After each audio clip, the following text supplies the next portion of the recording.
Okay, Rachel Anger is present. Kathy Calhoun, I'm here. John Kalila, I'm here. Kenny Curley, Here. Pam Delabar, Here. Kathy Dunham, Here. George Eigenhauser, Here. Mark Hannon, Here. Yukiko Hayata, Here. Carol Krasnowski, Here. Rich Maston, Here. Steve McCullough, not on the call. Melanie Morgan, Here. Pam Moser, Pam's trying to call in. Elaine, you may see her as a phone call. Is that the five? Okay. I do see a 503. That must be Pam. Yes, that is their area code. All I can do is allow her to talk. I can't promote her to panelist. Daryl Newkirk, Here. Sharon Roy, Here. Howard Webster, Here. Annette Wilson. Here. And then we have from central office, Eileen Tartaglia Here. and Shelley Perkins, CFA attorney. Here. Thank you. From the international division, do we have Matt Wong? Matt sent me a text and said he won't be on because he's got to get some sleep before he goes to work tomorrow. Got it. And I do not see Gavin Cow or Eva Chen. And So- Shelley Borowski's here. And Shelley Borowski from central office. Yes. Is there, thank you, any panelist whose name I have not called who is on the call? James Simbrow. James Simbrow, our IT person. Guy. Or Guy. Thank This you. is Welcome, administrative. everybody. That would be a quorum, so I'll turn it back to you. Mr. Before we President. do, there's somebody I don't recognize on this call. There's a second James Simbrow on my screen. that's the same James. One is audio and Yeah, Yes. that one Okay. shouldn't have been promoted.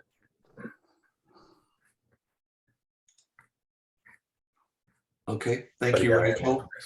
Thank you, James. Annette, I'll turn it over to you and we will pick up where we left off with Japanese bobtail.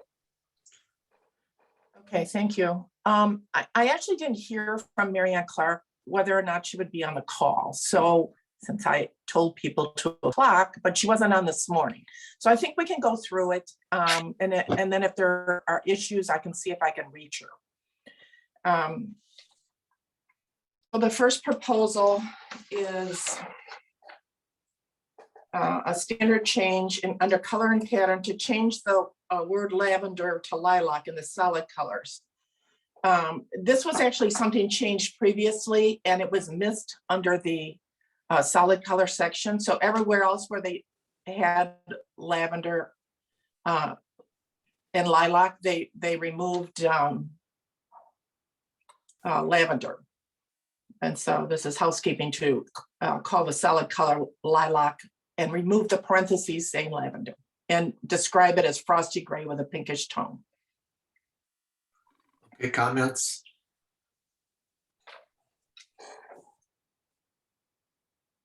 Okay, I see no comments. I just want to make one comment here. I wish the other breed councils that have chocolate, the dilution of chocolate is lilac and the lavender is the chestnut. So the wording is not, I went through and looked at all the standards. There's a lot of standards that it's inconsistent. It's the same thing, but the nomenclature should line up with each one of the colors. Okay, is there any objection to the passage of proposal 1? Okay, hearing no objection by unanimous consent, proposal number 1 is adopted. Go ahead, Annette. Proposal number 2 is adds ticked to the tabby markings description. Ticked was added to the acceptable colors and patterns some time ago. I don't know when. I know I at one point, well before 2015, they didn't allow ticked, but this at some point they allowed it for registration and showing. They just never added it to the standard. And as most of you know, the Japanese bobtail standard calls tabby, it just calls for tabby pattern. They call them patterned cats because often there's not enough pattern visible to know whether or not it's mackerel, ticked, spotted, classic, or some combination of herringbone and twill. I don't think we have enough pattern description, so I just add my own. Well, I would like to see herringbone added to a few standards. Yeah. All right, is there any comments on proposal number 2? Any objection to the adoption of proposal number 2? Hearing no objections, number 2 is ratified by unanimous consent. Okay, proposal number 3 is to allow any colors and patterns genetically possible to the other allowed colors and patterns. As we know, Japanese bobtails are originated as street cats and therefore come in everything. Yeah. And this, sorry, I'm scrolling down. Oh, you have it up here. Well, I can't read it. So this removes or adds the phrase genetically possible in the breed. I guess that would take herringbone out then. I don't know. Right, any comments on this one? Is bimetallic, is that allowed in the Siberian standard right now, Nat? Are we on the Siberian standard? It is allowed for, I believe it's been added as a BCS code for registration. So and for showing, whether it's described or not, I don't believe so, but I think that'll be probably coming up next year. Okay, so they just announced here at the bottom of this proposal. That's why I asked. So, okay, any comments on number 3? Any objection to the ratification of number 3? Hearing no objection by unanimous consent, number 3 is adopted. Go ahead on that with number 4. Yeah, I'm sorry. Okay, it's actually number 4 that mentions, no, there you are, it's number 3. I'm scrolling on 2 different screens and having difficulty with it.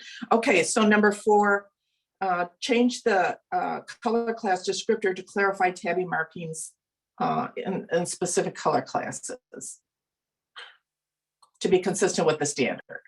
Okay. So in the color classes, which is a show roll, red and white, red tabbing white, red pattern and white, they're removing red and white areas may have tabby striping or spotting to red may have any tabby markings to be more inclusive of what the possibilities are. Okay. All right, any comments on that one? Okay. Any objections to the ratification of number 4? Okay, hearing no objections, number 4 is ratified by unanimous consent. Okay, the last Japanese bobtail proposal number 5 was input, when the toy bob breed has asked to advance from miscellaneous to provisional, they then withdrew that request last month. However, because they had requested it in August, we asked the Japanese bobtail if they wanted to comment, and they did. So it's not really pertinent here. It would be pertinent under the toy bob request. However, there is no request, so we can, I think, skip that. Okay. Unless somebody wants to discuss it. Any questions on that? We'll see any hands up on that. All right. Laura Gregory had sent me a message asking what time, and I had told her 2 o'clock. Is she a participant or is she on the attendee No, list? she's not here yet. Okay, so we'll skip the ragamuffin. I know Mary Lee's on, but if we could jump down to the Somali, I think we could take care of that one really quick. Are you going to pass up Lykoi and Calbani? Yeah, I'd like to do those at the end, unless you want to do them in order. Oh, I know no. that. Yeah, this is your committee, so you let me know. Yeah, if we can go to some of the quicker ones, we Okay. might be able to move along better. So I'm not sure what page Somalia is on, but I basically is just replicating what the Abyssinian breed did last year, and changing the color name red to cinnamon. Okay.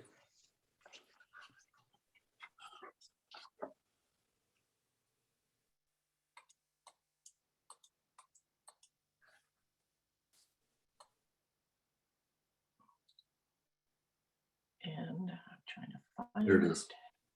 There it is. It's in the entire big document. It looks like it's on page 64.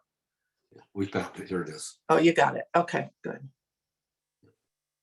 Any comments on this? This is pretty much straightforward, so. All right, no comments. Any objections to the Somali #1 proposal of changing red to cinnamon?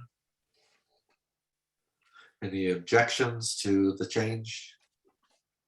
Hearing no objections by unanimous consent, #1 is adopted.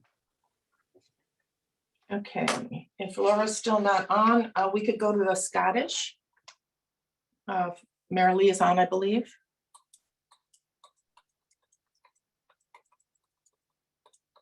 She is, I haven't been able to promote her. Let me try now again. All right.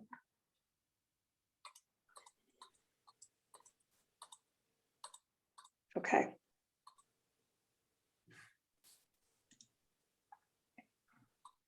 Yes, I'm here. Hi, Mary Lee. Okay, great. I don't know if you wanted to make a statement, Mary Lee, or if you just want to be available for questions and speak to the issues as we discuss each proposal. Yes, I think that'll work well. I'll just be here and speak as needed. Okay. So proposal #1 creates a division for the straight-eared folds, longhorn and short hair, so basically 2 divisions, and moves them from the Scottish fold color class. So there will be a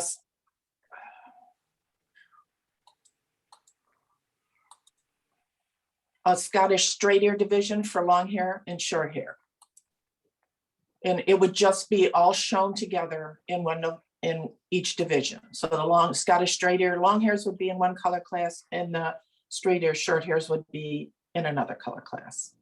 Because this is creating a division, normally color classes are handled as show rules, but the policy has been that when you're creating a breed or a division, or advancing a breed or division, it requires 60% of the breed council, which it did receive. Any discussion? Just for backup, last year, they were made color classes within the Scottish fold breed. So this moves them to their own divisions. Okay, Melanie? I guess I'm confused as to where this falls on our advancement matrix, and do they have the numbers to justify it? Well, I didn't do any numbers. Go ahead, Marilyn. Yeah, I can speak to the numbers. So, the straight hairs have been allowed in the championship class just since May. And so since May, we've had 21. These are numbers from James Simbro from the beginning, from the beginning of this show year to the beginning of January. So not completely up to date, but not far off either. So we've had 21 straight ears shown in 43 different shows. And they've been shown in 9 regions to include overseas like Japan, Thailand, and China. Compared to the folded ears being shown, we have 40 long hair folded ears and 27 short hair folded ears. So having 21 straight ears makes up 31% of all Scottish folds that were shown this year so far have been straight ears. Okay, Thank you. for that. Melanie, any Are further those- questions on that? No, thank you. That's extremely helpful. Okay, Howard, you're recognized. I'm totally for this. I think it's a great idea. Many parts, like in Europe, they need this. And there's so many more advantages of showing the straight ear when they don't always get the folded ears. I think it's a good idea. Thank you. Mark Hannon, you're recognized.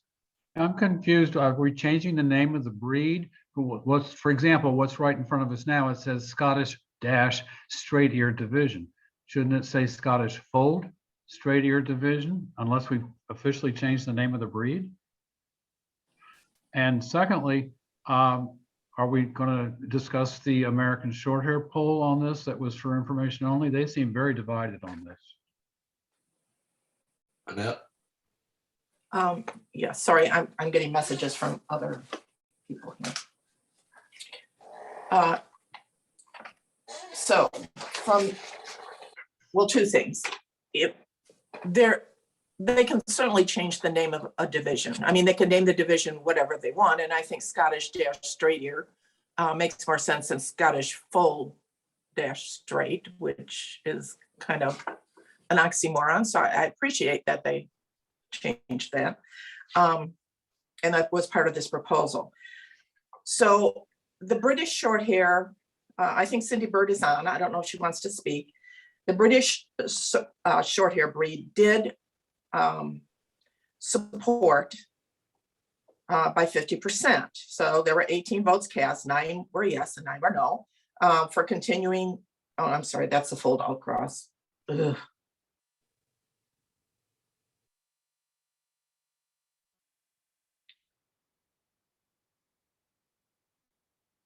Okay, they decided not to put anything on their proposal. Apparently, if I recall, they weren't concerned with this being a division.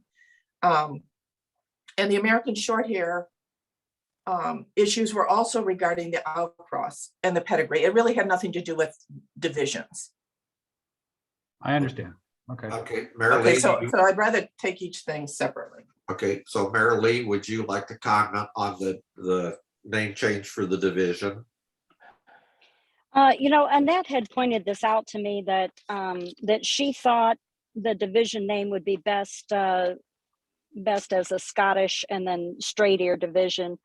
You know, so far as I'm concerned, it doesn't particularly matter to me. I was just calling them Scottish fold straight ear divisions, just like we would Scottish fold long hair division and short hair division. But I'm not really married to it either way. I think Annette and I talked about it. She thought it made more sense to say Scottish straight ear division, but we don't.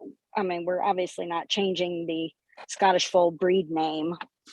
They're all the same breed. So, you know, either way would be fine with me. Okay, so I've got one question. How about a cat that competes as a Scottish fold and then they get older and their ears straighten? What happens to those cats? So interestingly, so the straight ears have been shown quite a bit in WCF and in Europe and overseas. And the WCF judges can tell me they can spot an unfolded, you know, a badly folded folded ear. And that's very different than a straight ear. So, you know, if we have any question at all, whether this is a badly folded Scottish fold or a straight ear, you know, then, you know, by all means, I would discuss that with the person exhibiting it. But, you know, once you're a folded ear, you're always a folded ear. Even if your ears come up quite a bit, that just makes you not competitive in your foot. You can't just switch to a straight ear. To me, I wouldn't find it very difficult to tell the difference, because that folded ear is so tiny that even when it comes almost virtually straight up, it's very obvious that it was previously a folded ear cat. Okay, Pam Delbar, you're recognized. I have judged the straight ears and of course the folds in WCF and other independent associations within Europe. What Marilee just said with the folded ears coming up, yes, it's very easy to see a bad fold. I've also caught somebody trying to sneak a straight ear into the British, and that was easy to catch too. I mean, it was so blatantly obvious that I cannot see the crossover at all, besides the fact of coat texture and skull structure, etc. But this basically puts us in line with the associations who do accept Scottish folds and Scottish straights.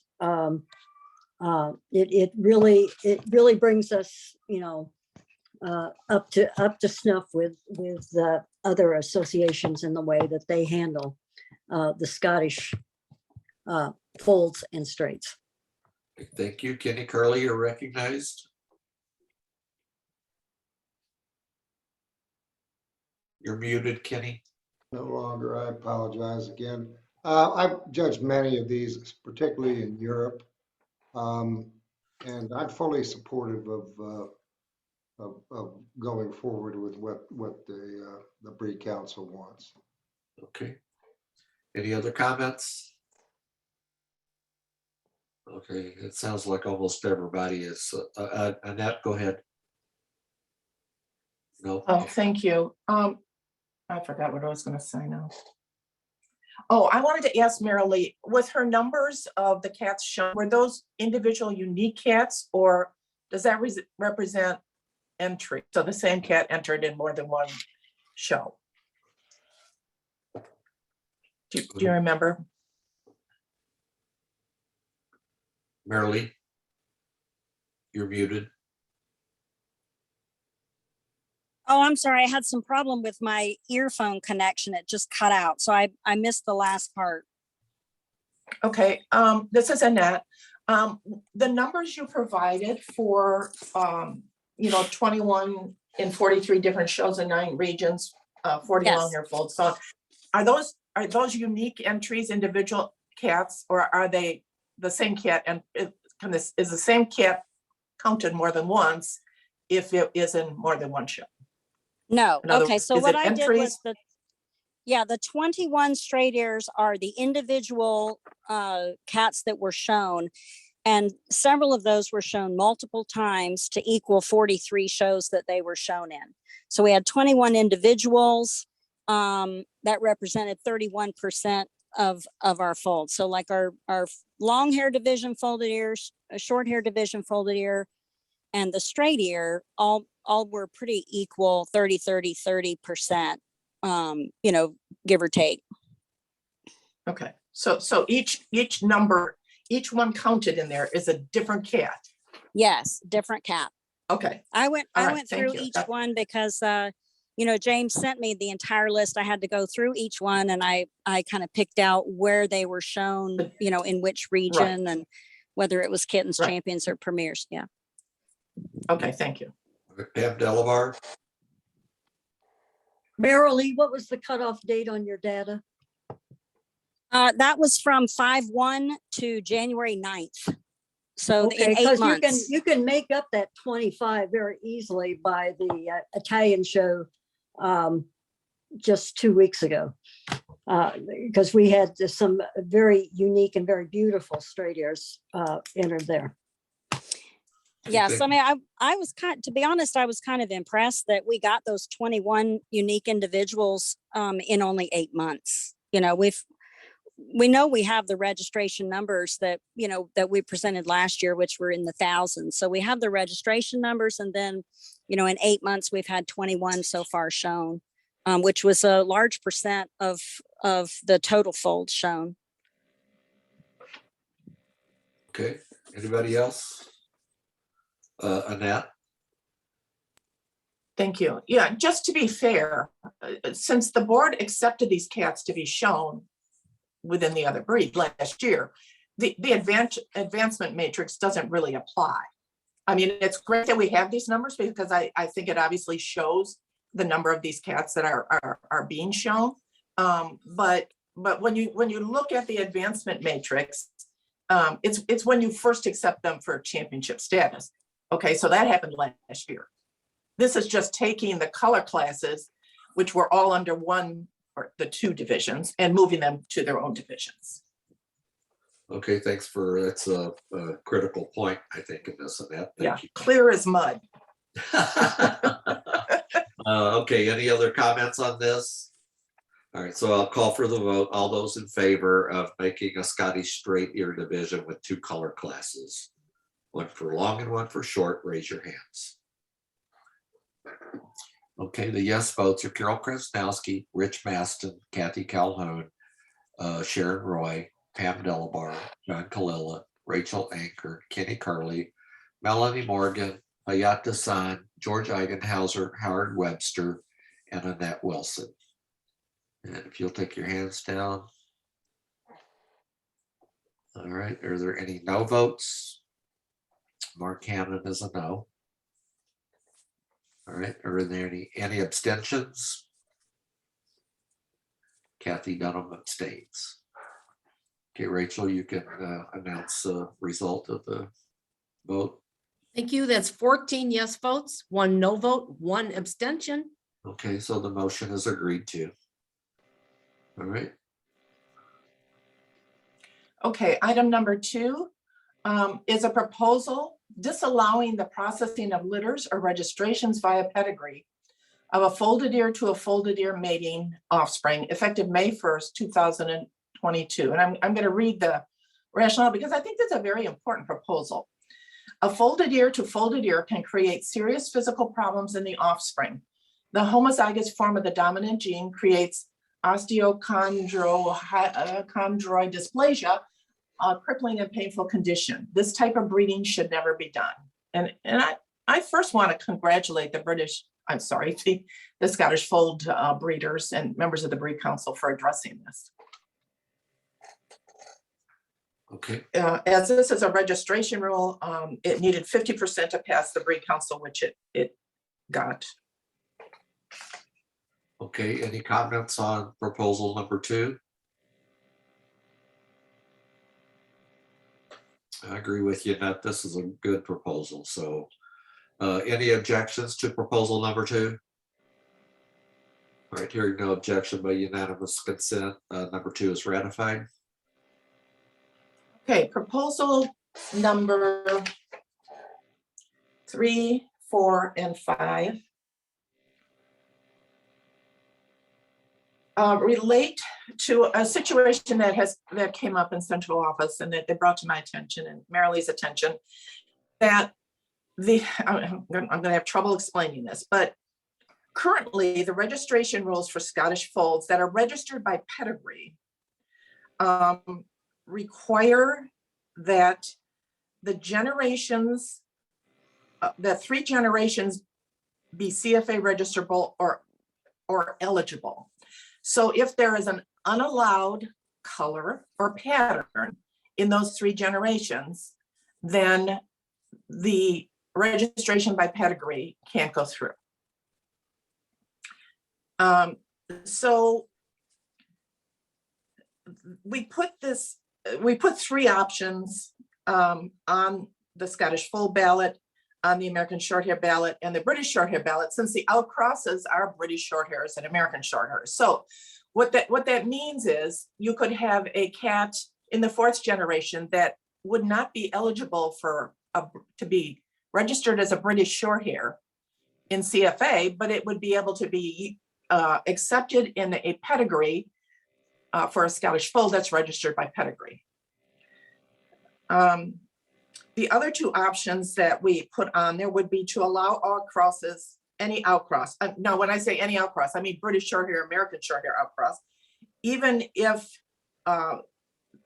they're not CFA registrable or of a color coat length not eligible. And the other option would be allow outcross if the non-eligible registrable cats are only in the 2nd and 3rd generation. So in other words, only the parents would need to be eligible for CFA registration in their breed. Does that make sense to everyone? Because it's confusing. I think I understand it, Annette. My question is, if you're putting a British with a non-allowable registered pedigree into a Scottish foal breeding program, the offspring are never going to go back to being a British. Anything out of that mating will be considered Scottish fold. So my question is, what difference does it make what's in that pedigree? Well, it kind of makes a difference to the British Shorthair and American Shorthair people a little bit. And that's why they were invited to have input. And the difference, I guess, has always been our preference to have cats registered in CFA, or at least the parents of the cat be either registered or eligible for registration in CFA. I don't personally have a preference on any of these. What we have currently is the 3 generations. They have to be of an eligible color within their breed, or registered, with CFA within their breed. I think that is probably more strict than it needs to be. Okay. So I don't know, Marilee, this would be something for Marilee to speak to. Okay. It's her breed registration.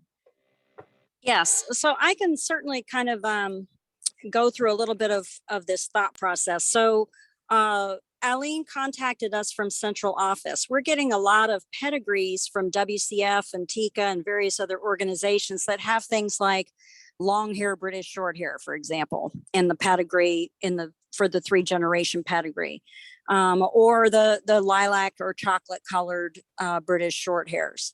So I had kind of always had the assumption that all cats in that pedigree needed to be CFA registered, but Aline brought up the point, if you accept all colors, what difference does it make? And you're never going to be able to bring those colors into the British, because any fold bred to a Brit, regardless of what comes out, if it has straight ears or folded ears, is always going to be a fold.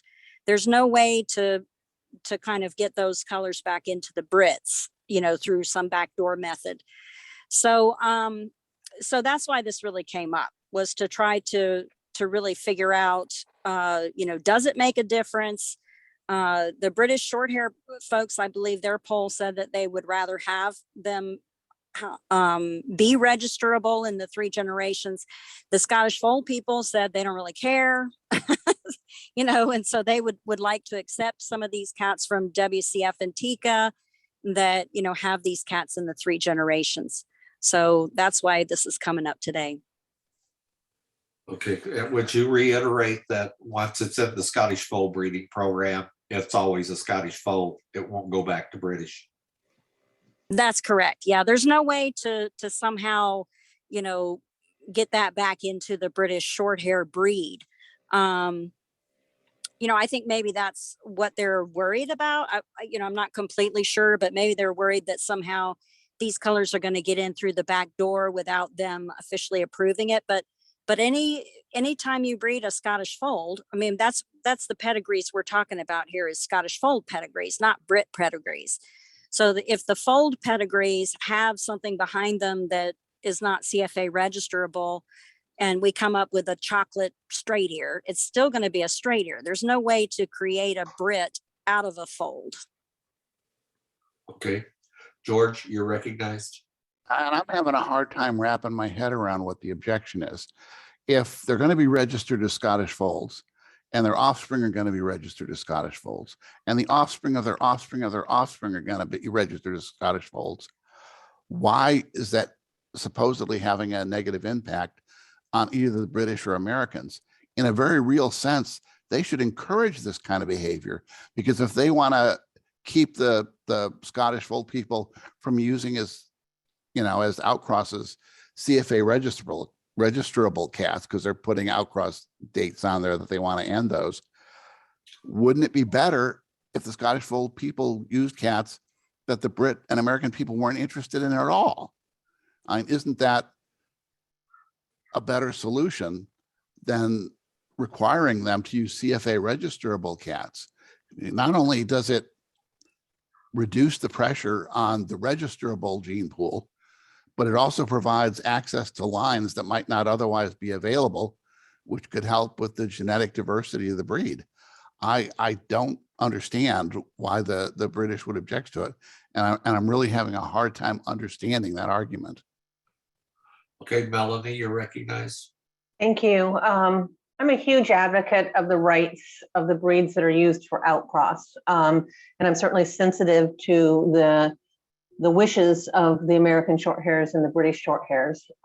However, I kind of have to agree with George. Registrations by pedigree give us some flexibility as we look back through other registrations, et cetera. And given the fact that this is something that's totally unique to the Scottish fold breed, I'm not sure how this impacts in any way on the parent breeds, and I certainly don't want to step on the rights of a breed that has allowed itself to be used as an outcross, but I don't see that we're doing that here. The registration by pedigree system is such that I think it gives us the flexibility to be able to make up our own criteria for the specifics of the Scottish Fold needs. And by doing this, we basically are looking at expanding gene pool, which is a health issue, which certainly this breed could benefit from. Thank you. Pam Delabar? As a former Siamese and color point short hair breeder, I would often use Siamese for my color point program. No matter what colors came out, be they solid pointed or lynx pointed, which I basically worked with, they were always color point short hairs. So we have a long-standing precedent on how outcross breeds affect and do not affect the breed that we are trying to increase the gene pool. And so I cannot see even as a judge, cannot see a problem with allowing these outcrosses. Okay, John Kalila? Sorry about that. Did you not want to speak? No, I'm not supposed to. I don't know how my hand got up. Okay, all right. Okay, the devil made you do it. Annette, you're recognized. Yeah, Cindy Bird is in the audience. I wonder if she would like to comment on this. I really don't know why the registration rules when, the outcross was first used. I don't know why that rule is there. I don't know if she knows, but she may want to address this from the standpoint of the British Shorthair breed. Okay. Because they did vote, 73% of the people voting on the British Shorthair Breed Council wanted to continue the current requirement that 3 generations have to be registerable as British Shorthairs in CFA. Okay, Cindy, are you there? I'm here. Personally, my feeling is similar to y'all's, that they can never be re-registered in some British format. However, as we know, the British Shorthair Breed Council is pretty traditional. And to us, a Brit's a Brit. And we have acceptable Brits in CFA and unacceptable Brits in CFA. And I think that's why the majority of members who voted in the way they did. But we do understand it. They cannot come back to Brit. Okay. Okay, thank you. Okay, so it sounds to me like the most of the support from the board is it doesn't matter what's in the pedigree. So which proposal aligns with that, Annette, so that we can vote? Okay, that would be, hang on. It would be number 4. Allow outcrosses even if not CFA registerable or of a coat color or coat length not eligible. Let me just get to 4 here. It's up on the screen. Yeah, I know, but it's a little screen on my iPad. So I have got a big screen next to me. I have many screens. Okay. So allow all color patterns and coat lengths acceptable for a Scottish Fold registration to also be acceptable in the pedigree, even if the color or coat length is unregisterable in the outcross breed. For example, a chocolate, lilac, or pointed British Shorthair, or a long hair British Shorthair. Okay. All right, so that's the proposal that we're going to vote on. Is that your recommendation, Annette? Yes. Okay, and now is there, I think we've commented pretty much. Anyone want to add a closing comment on us accepting number or voting on number 4? No. Okay, I'll call for the vote on number 4. If you're in favor of number 4, raise your hand. Okay, so the yes votes are Mark Cannon, Melanie Morgan, George Eigenhauser, Carol Krasnowski, Pam Delabar, Howard Webster, Rich Maston, Sharon Roy, Kenny Curley, Rachel Anger, Ayata San, John Kalila, Kathy Calhoun, Annette Wilson. Okay, if you'll take your hands down. Okay, and if you're a no vote, please raise your hand. Kathy Dunham is a no. All right, Kathy, if you'll take your hand down. Any abstentions? No abstentions. Rachel, you can announce the vote. Is Pam Moser on the call?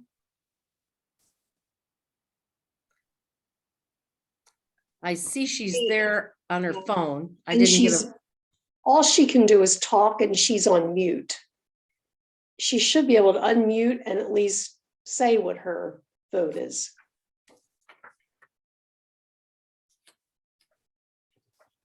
She may not know how. Doesn't know how to unmute. Maybe she could just put it in the chat. Mm.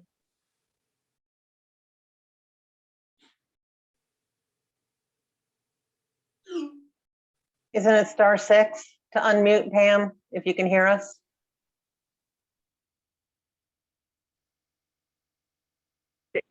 Oh, I did. Okay, yes. Can you hear me? Yes. Yes. Okay, it's a yes. Okay, thank you, Pam. Thanks for the *6. I couldn't remember it. Yeah, okay.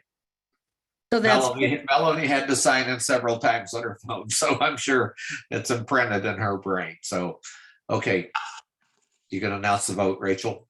15 yes votes, 1 no vote, 0 abstentions. Okay, so number 4, the Scottish fold is agreed to. So Eileen, you'll make the change at central office for registrations. Yes, of course. Okay. All right. Okay. So number We're gonna 5. skip number 5 too, Daryl. Yep. That's just what I was getting ready to say. Okay. Okay. All right, go ahead. Okay, so we're on number 6, and this is where the American Shorthair Breed Council wanted to weigh in because of the issue with not being consulted last year when the straight ears were permitted to be shown in championship. And so there were 3 proposals to end the outcross to this American Shorthair, another proposal to end it in 5 years, and another proposal to end it in 10 years. With, of course, the right to continue, except for the first one. And in the American Shorthair proposal, they voted, 57% voted to, 50% voted to end it right away. 57% voted to end it in 5 years, 42% in 10 years. And I don't believe we have Carol Johnson on right now, but she spoke this morning, and basically it was a reaction to the fact that they weren't consulted. That said, I think we have an issue when we allow a hybrid breed that uses registered cats, pedigree cats, in their establishing the breed when they're never going to stand alone. And I'm not so sure that that's always understood. I think British Shorthairs are probably used more frequently than American Shorthairs in Scottish fold breedings. And I understand the need for ongoing hybridizing with another breed. However, once we take a breed as an outcross, unless they put a timeline on it right away, they never seem to be able to get that back. They're there forever. And I think that's something at some point we need to address. Don't know that we need to address it here and now with this particular breed. I don't think that would be fair. But I think it's something we need to think on going forward. That's all I have to say. So I don't know if you want to, this is information only. If you want to discuss it, it doesn't have any. So is there a current cutoff date listed? No. Okay. No. And maybe for next year or for an upcoming meeting, maybe I'll make a list of the breeds that have open outcrosses to other breeds. And we could just, kind of see what the impact might be. And then I'll make a list of the breeds that do have a limited outcross. and we could take a look maybe at what that means as far as registrations, registrations of litters and so on, and just maybe look at it a little bit. Okay, I think before anybody gets their outcrosses cut off, we need to have some input from some of the people Absolutely. who do population genetics, like Leslie Lyons, and I'm blanking on the girl that serves the counterpart to Roger and Tika. She does a lot of that, but I mean, it's a big deal to cut off an outcross from somebody because that really lessens their gene pool. Okay, Melanie, you're recognized. Thank you. So Annette, to clarify, the American Shorthairs put several proposals out there. The one that they liked the best, or they supported the most, was the 5-year cutoff. But that's not exactly, they're not asking the board to take action at this particular meeting. They're simply letting us know that's what they want to do. Yes, that's my case. Yes, I mean, we can certainly vote on it. I'm sure that some of them, 57% of them, would be happy to have a date on it, and the other 40, whatever, 3% would not be happy. So I don't see it as overwhelming. I see it as information. I don't know what we want. If you want me to make a motion, I will. Or if the board would like me to make a motion, I will make the motion. I don't think they thought this would go anywhere. And just for information, the British Shorthair didn't want to put that type of thing on the proposal. They just put a statement on the proposal that they support the outcross. Right. Thank you. I understand that certainly outcrosses and genetic diversity are incredibly important to the viability and the survival of our breeds. That said, I'm incredibly sensitive to the rights of a breed to protect itself moving forward. And when we have breeds who very generously open themselves up to help with the development of a new breed, et cetera, I really hesitate to take away any of their rights. And because if we start doing that, then breeds are not going to want to be cooperative moving forward. I'm not sure that this is set up to take action today, but if it's something they're truly invested in, I think it's something that the board owes them the respect of at least considering. But barring having Carol here to chat about it and ask for it, I'm fine with not taking any action. I'm just simply saying I think our breeds deserve the right to have some control over their destiny, and that a breed should be able to stand on its own at some point. If it can't, then is it really a breed? Carol's in the audience if you want to bring her in. That'd be great.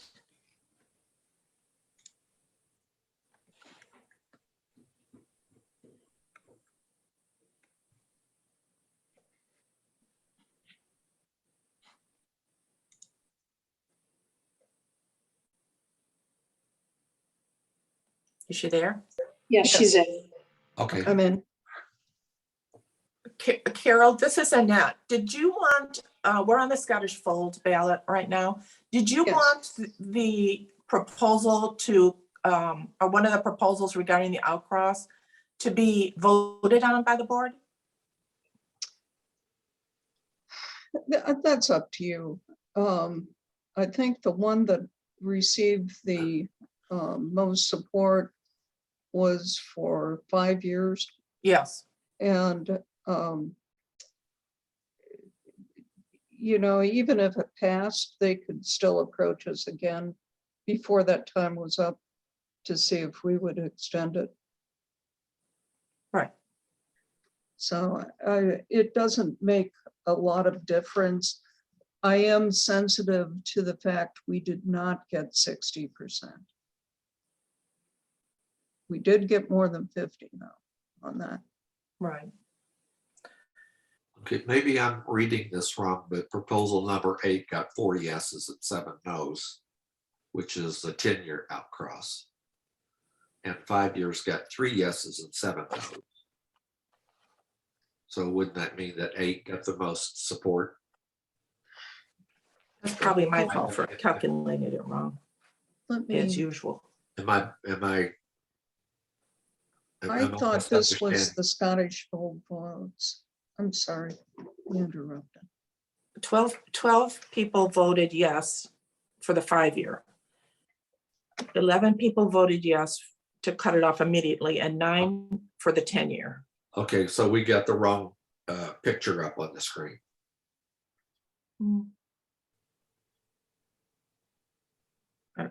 I can't read. I can't figure out where the. It's up on American short They're hair. in Scottish folds.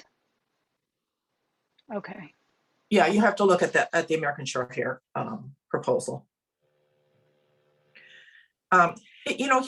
Here's another thing to look at, and I know I'm being a devil's advocate here, but there's no American short hair breeder that's required to let their cat be used in a Scottish fold breeding program. So the people who choose to do that, or who are approached to do that by a Scottish fold breeder, the American short hair breeder has the right to say no. That said, can the Scottish folds ever stand on their alone? I mean, is that the purpose of the Scottish Straight, so that at some point they will be able to stand alone? I don't know. I don't think we know yet. Okay, Kenny, let Kenny chat. Yeah, initially when Carol spoke, and correct me if I'm wrong, it seemed as though that the upset was because of not being informed, and I agree with others who have said that these affected breeds need to be part of the solution and the discussion as far as breed standard changes are concerned. But as a former American Shorthair breeder, I'm more interested in the health and vitality of all breeds. And I really think just to put a date just to satisfy anybody is, kind of putting the cart before the horse. So I would be hesitant to support any cutoff date, although I do realize that you can always, change things down the road. But I'm going to my preference would be just to leave things as they are. Thank you, Kenny. Delaware, you're recognized. I'm sorry, Daryl, did you call on me, Pam? I did. Well, thank you. There's a cat that seems to be in heat outside my door, so I couldn't quite hear you. This is highly unusual. When we're get handed in the past information only to the board, it is for the board's information. It is not an action item. True that the board could do something unusual and take up a non-action item to do, but otherwise, this is borders on being out of order to consider these cutoffs. If we get to this and we start playing with the genetic pools of our breeds, we're without competent authority. I think that we're really walking on thin ice. Okay, Annette? Yes, I'm going to disagree with Pam there. We don't have any other way to address this. And we never get anywhere with it, because basically there's a number of breeds that seem to have the unending outcross. So yes, it's information to the board. That's the basis for what percentage would be required. This, in fact, would be a registration rule. So it's my terminology that it's information to the board, since it's on a different proposal or ballot than the one we're discussing. But how else do you get this information? Do we wait for the Scottish folds to say, well, we don't need an American Shorthair or Scottish fold or British Shorthair outcross anymore, so you can take it off? I mean, there's no other voice for these breeds that are there. And I'm fine with not voting on any of these. That's fine. And if Carol doesn't need it to be brought to a vote, then I don't need to. However, I think we have an issue here, and it just keeps going on and on. This obviously are not the only breeds that have unlimited outcrosses. Okay, I'm going to call on Shelley out of order. Okay, I think that the point was that whether or not the board is in order to vote on something that was just brought up information only. You have an agenda. The agenda for the board can only be modified by a vote of 2/3. So if you want to introduce motions, you just need to say, we need to add something to the agenda. And then you have to have an agenda change, which is a vote of 2/3 to change the agenda to add a motion. I've remained silent because I thought maybe we would just move forward and the board is all in agreement with this. But, and I don't like to call the board out of order, but if you have information only in your agenda, you stick to that unless the board by 2/3 wants to change that agenda. That would be the normal course for the way that you would do that. Okay, thank you, Shelley. So let's try to wrap this up because we're just like spinning our wheel here. So Sharon Roy, you're recognized. Yeah, sorry. I don't think we should take any action on this, at least today. That's just my opinion, but I think we should ask all 3 breed council secretaries perhaps to work together and come up with something that would suit all of the 3 breed councils, and they can bring it back to us next year. Okay, Rich Maston, you're recognized. Thank you. Yeah, so I agree, we shouldn't take any action. And if we do decide to take action, we need to be clear on what the voting results are, because I'm looking at the Excel document that Annette produced and the written documents, and my percentages are nowhere near what's being discussed out there. And depending on which one you want to vote in favor, none of them reach 50%, none of them reach 60%. If you take all the votes that were cast, including abstentions, the number 6 had the most. If you only take the ones that were voting, number 8 had the most. So before we do anything, and I agree, let's postpone this. Let's not do anything with it until we have the right information. Thank you, Rich. Mary Lee, you got a comment? Yes, I just, I wanted to say, you know, for the Scottish Fold folks, I know we still have great concerns with genetic diversity for us. Although there's a large group, a large consortium, if you will, of breeders in places like Russia and the Ukraine, you know, interestingly, in those pedigrees, there's a lot of just a handful of cats still. So I'm frequently surprised how little variability we still have in the folds. And I also just wanted to point out there are ways to remove outcrosses. I know the Selkirk Rex removed the Persians as an outcross. So there are ways to do that, but I think, you know, the folds feel that it's not quite that time yet for us. Good, Carol. Yes, I don't believe we should take any action today at all, but I do believe that this would be an excellent topic to add to the agenda for the board meeting with the breed council secretaries in June. We might find that we do have several breeds that use outcross breeds in their programs, and so we may find that we would get some wonderful input from the various breeds council secretaries at that time. Okay, Carol Johnson. Yes. I just want to say that I've been participating in the wisdom panels looking at diversity of American Shorthairs, and they are not as diverse as one might think. They're actually fairly inbred at this point.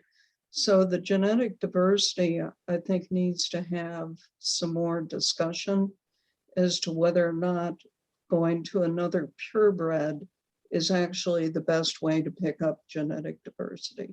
And that's just from a science aspect. So I would be glad to work with Fairley and with anyone else to discuss this a little bit more. But basically, I see just a trade-off between one inbred animal for another one. Okay, Howard, you're recognized. Yes, I think we need to remember what is a breed didn't really work. And like the Burmese, their 8th generation pedigree, now they're using tonks. So I think we need to really think this over, because I breed 3 minority breeds and we could not survive without the parent breeds. Thank you, Howard. Okay, is there anybody that wants to come up with, as Shelley said, a change to the agenda to present one of these for a vote? Okay, I don't see any hands up, so we're not going to vote on anything. Okay, Annette. Okay, so we have the Ragamuffin. We'll go to Ragamuffins next. We have Laura Gregory, if she could be promoted.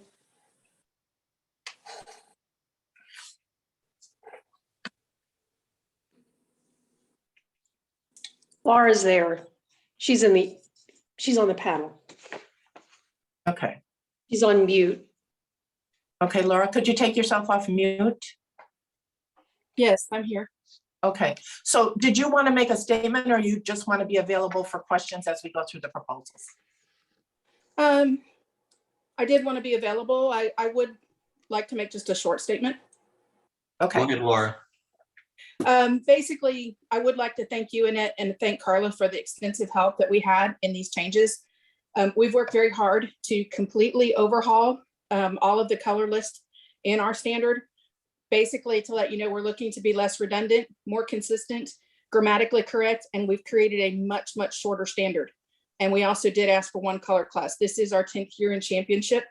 So we thought it was time to add a color class, and you'll see that we worked to find one that would represent both cats fairly within the new color class and within what we would have left in the other color class. So we do ask for your support on these changes, and I'll be here for questions. Thank you. Thank you, Laura. Okay, so number one is requesting a color class to break out the tabby and white and patch tabby and white cats from the all other Ragamuffin colors. The Ragamuffins have had one color class since they were accepted in championship. We have data here to show both exhibit data. And as you see, the tabby and white as a percentage of totals is about 50%, a little bit more.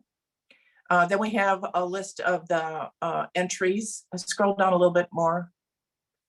From May 1st, 2018 through about mid-December. These are not unique cats, okay? That counting unique cats is a little problematic without doing a lot of hand counting. So, but again, we see that it breaks out as a percentage of the totals in a way that kind of makes sense. So if anybody has any questions, I'd like to move that we vote on this. Okay. Mary Lee, you want to take your hand down?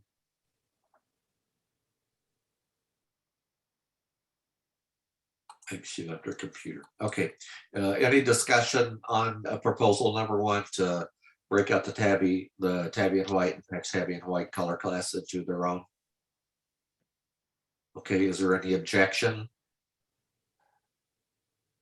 Mark Cannon objects. Okay, I'll call for the vote. All those in favor of splitting out the tabby and white and patch tabby and white as in proposal one, raise your hand. So we have George Eichenhauser, Howard Webster, Kathy Calhoun, Rich Maston, Annette Wilson, Carol Krasnowski, Melanie Morgan, Kenny Curley, Sharon Roy, Rachel Anger, John Kalila, Pam Delabar, Hayata San, and Kathy Dunham. You'll take your hands down. And I'll ask for the no votes.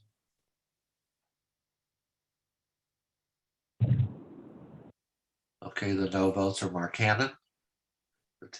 Any abstentions? Okay, Rachel, you can announce, there are no abstentions. You can announce a vote when you have it tabulated.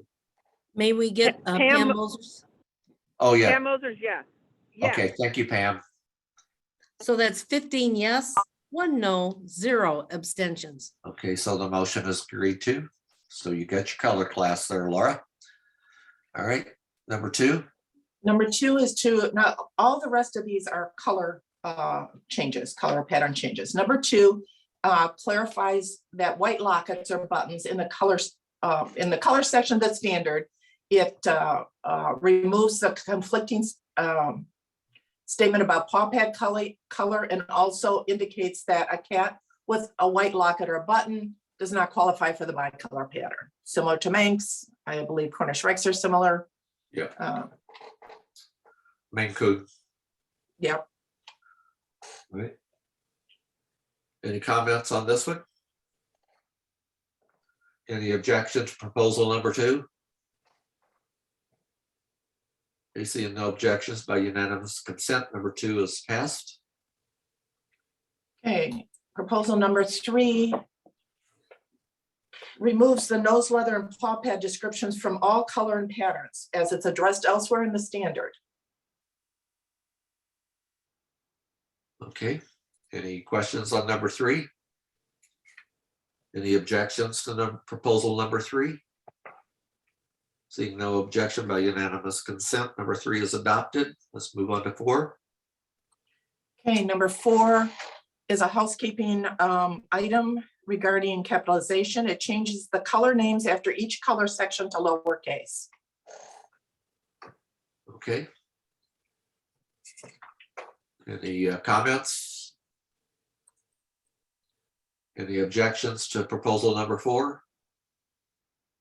All right, seeing no objection, by unanimous consent, number 4 is adopted. Okay, number 5. It lists the eye colors for solid white in the solid color section. Those were missing. So it's adding blue-eyed white, copper-eyed white, gold-eyed white, green-eyed white, etc. Okay. Any questions on proposal number 5? Any objection to proposal number 5? Seeing no objection, unanimous consent for proposal number 5. Number 6 changes and consolidates the subheadings under ragamuffin colors and solid colors. And it moves the white button locket allowance to apply to all colors instead of having it underneath the solid color section. Okay, any comments on number 6? So no comments, any objections to proposal number 6? Hearing no objection, by unanimous consent, number 6 is passed by unanimous consent. Okay, number 7 updates the description of the solid colors for consistency. So it's making them all say the same things. For example, sound to the roots without markings and so on. Okay, any comments on number 7? Any objections to number 7? Hearing no objections, number 7 is passed by unanimous consent. Number 8, clarifies the heading descriptions of the shaded colors.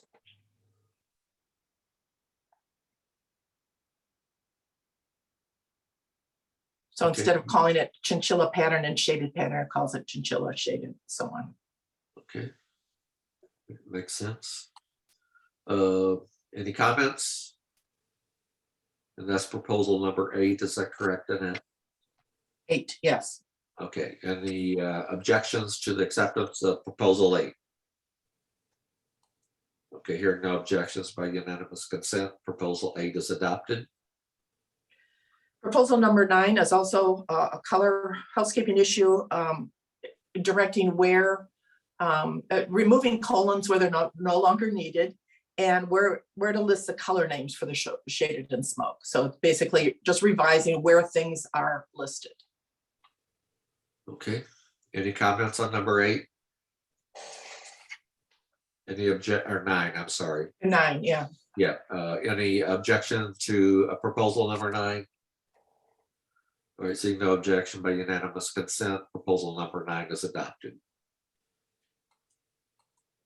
Okay, number 10 removes the repetition of the words classic, mackerel, spotted, and ticked from every tabby color under the color pattern section and just puts it into the general heading that describes the tabby colors and patterns. This is gonna like cut out a lot of words in the standard. Yeah. Okay, any comments on number 10? Any objections to number 10?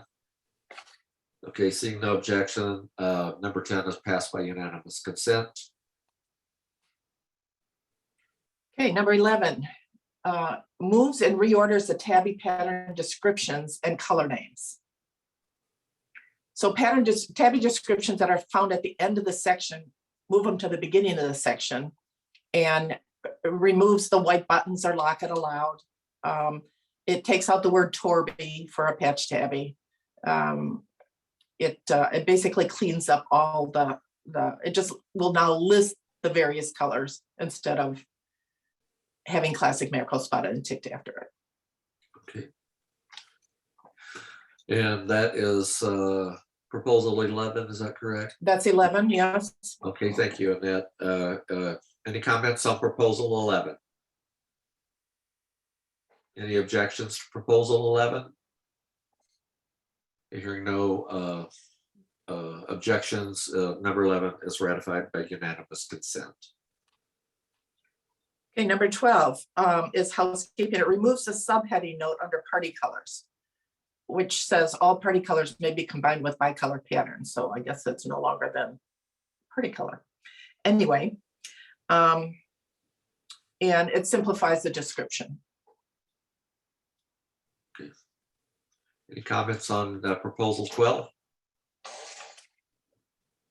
Okay, any objection to the ratification of proposal 12?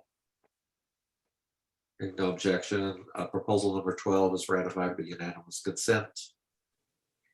Number 13 updates the mink color and pattern heading and makes it consistent with the other descriptions. Okay, any comments on proposal 13? Any objections to proposal 13? Okay, hearing no objection by unanimous consent, proposal 13 is ratified. Okay, number 14 reorders the color names for the mink pattern and adds missing color names in a consistent order of the color name.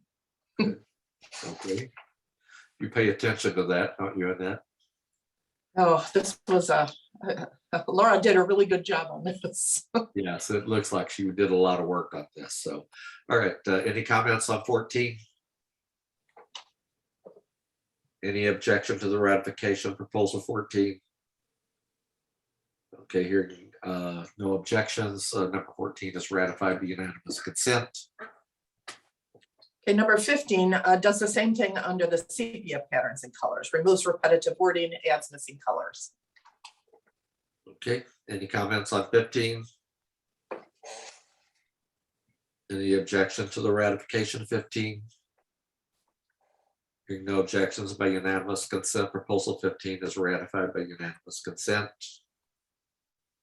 Number 16 changes the order of the sepia color names. Okay. Any comments on proposal 16? Any objections to proposal 16? Hearing no objection by unanimous consent, proposal 16 is adopted. Okay, number 17 simplifies and reorders the calico and bicolor section. Okay, comments? Any objections to the ratification of proposal 17? Hearing no objections by unanimous consent, proposal 17 is agreed to. Number 18 removes the van bicolor descriptions and removes the word van from the standard completely. Okay. All right, any comments on proposal 18? Any objections to proposal 18? Hearing no objections by unanimous consent, proposal 18 is adopted. Number 19, remove all individual bicolor descriptions. They're redundant as the individual colors are already described. And this is something that we discussed quite a bit because it can be difficult for people who are registering cats to know what color and color description their cat is.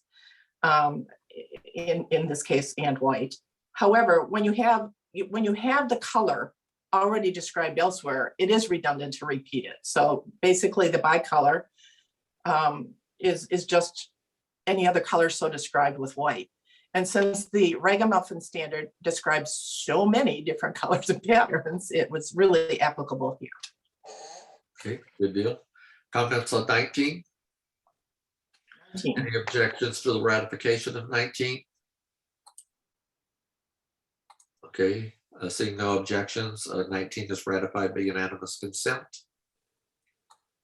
Number 20, it changes the other ragamuffin colors section to add a phrase that informs while we do not show pointed colors, we do have them, we register them, and we use them for breeding. So because we have a color class that's called other ragamuffin colors, should someone actually enter a pointed ragamuffin in a show, it would be clear that this is not where it would go. It's not eligible to be shown. And I think this gives good information and direction to our judges. Okay, comments on proposal 20? Any objection to proposal 20? Hearing no objection, proposal 20 is ratified by unanimous consent. Okay, that's it for the ragamuffins. And I want to personally thank you, Laura. You did a fabulous job on this. And I know Carla Bazell worked really, really hard with you too. And then if I remember right, I think Shirley Dent in central office caught a couple of things that we all missed too. So you can read and read and read these things, but it's real easy to miss stuff. This will probably take 3 pages, if not more, of the ragamuffin standard out of the standards. That was going to be my question. How many pages does it shorten? Yeah, it might be 4 pages, but yeah, what it also does, what it also does is that Laura has now kind of put together something that we could actually follow for other breeds that come in every color and pattern. You know, it puts some order to it, because looking for a format that works for a format for a standard that works for every breed is something we'd like to work on. And this is a good way. It's hard when it's already done a different way to edit it and make it different, but she's done that, so it's helpful. Great job, Laura. Thank you. Any Thanks, closing Laura. comments, Laura? I'm sorry? Any closing comments? No, I just like to say, well, thank you very much to everyone. Okay, good deal. Look forward to seeing your new published standard. So yeah. Yeah. Okay, Annette. Okay, so next we're going to go to the Siberian. I think Iris is on the call. Iris Sink. She is. She's on mute. She's in the panel. Okay. I'm here. Okay, thank you, Iris. There's only one proposal, so I'm gonna read what it is, and then if you want to make a statement, you could. So basically, this is adding a color class. There's currently one color class for all Siberians. And this will create a color class that will break out the bicolor and party colors from the all other Siberian colors. And there are, where's my numbers? There's numbers, registration numbers, and exhibit numbers following the proposal. And it is about half the number of registrations, and it's about 2/3. No, it's a little more than 2/3. It's just under half the number of cats shown. Okay, Melanie Morgan, you're recognized.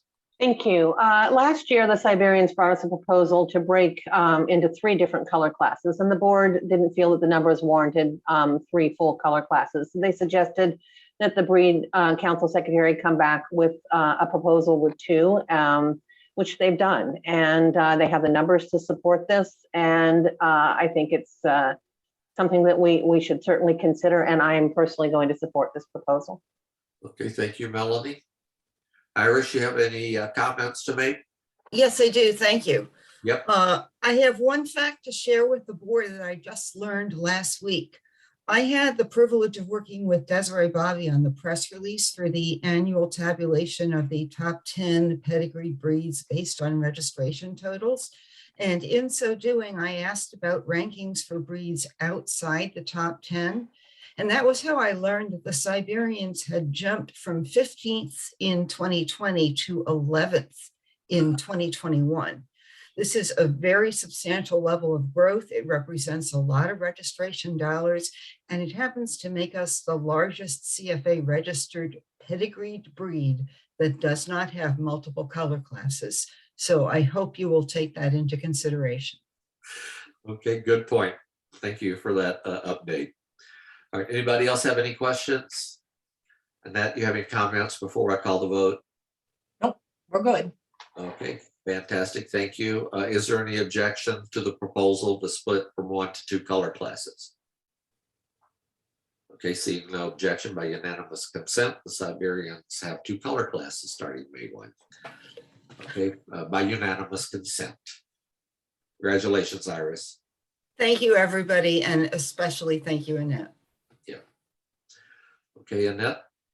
Okay, so now we have I believe all we have left are the advancing breeds. So each of our advancing breeds, it will do the cow money next or first of those. Each of them worked really hard on their standards this year. They all want to advance. I'm sorry. Annette, wasn't there something on the bobtail that I missed that? The bobtail. I saw something on, I have this on my laptop and I saw something about. Yeah, when we get to the toy bobs. Okay, oh, all right, okay, sorry. Yeah. Go ahead. So first we're going to address all three of them, all three of the standard changes they did. And then we're going to talk about the other issues. Okay, so the cow money standard came in timely, and I want to thank Teresa Kiger, who worked with Frederic on the revision.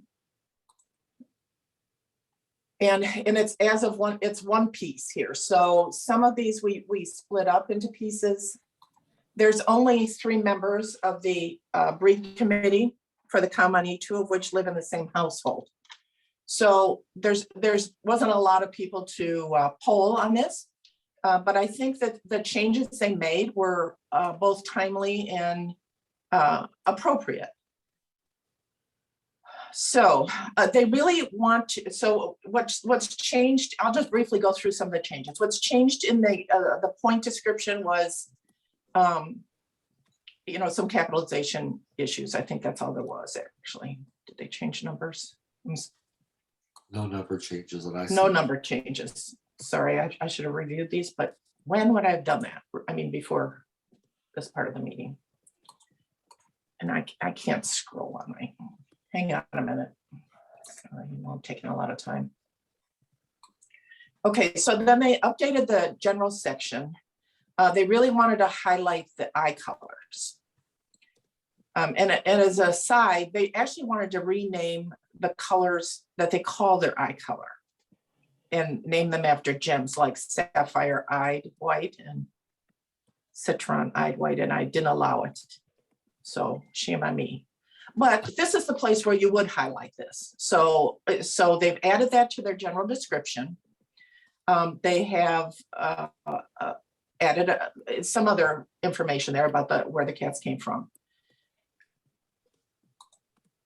And then they have updated color again, so cow money color, to say that the eye color should resemble that of precious gemstones. And then they say they can be any shade of blue, and they list some of the shades they can be. Okay. So that's basically what they changed in their standard. I guess it wasn't all that big of a change. Okay. Melanie?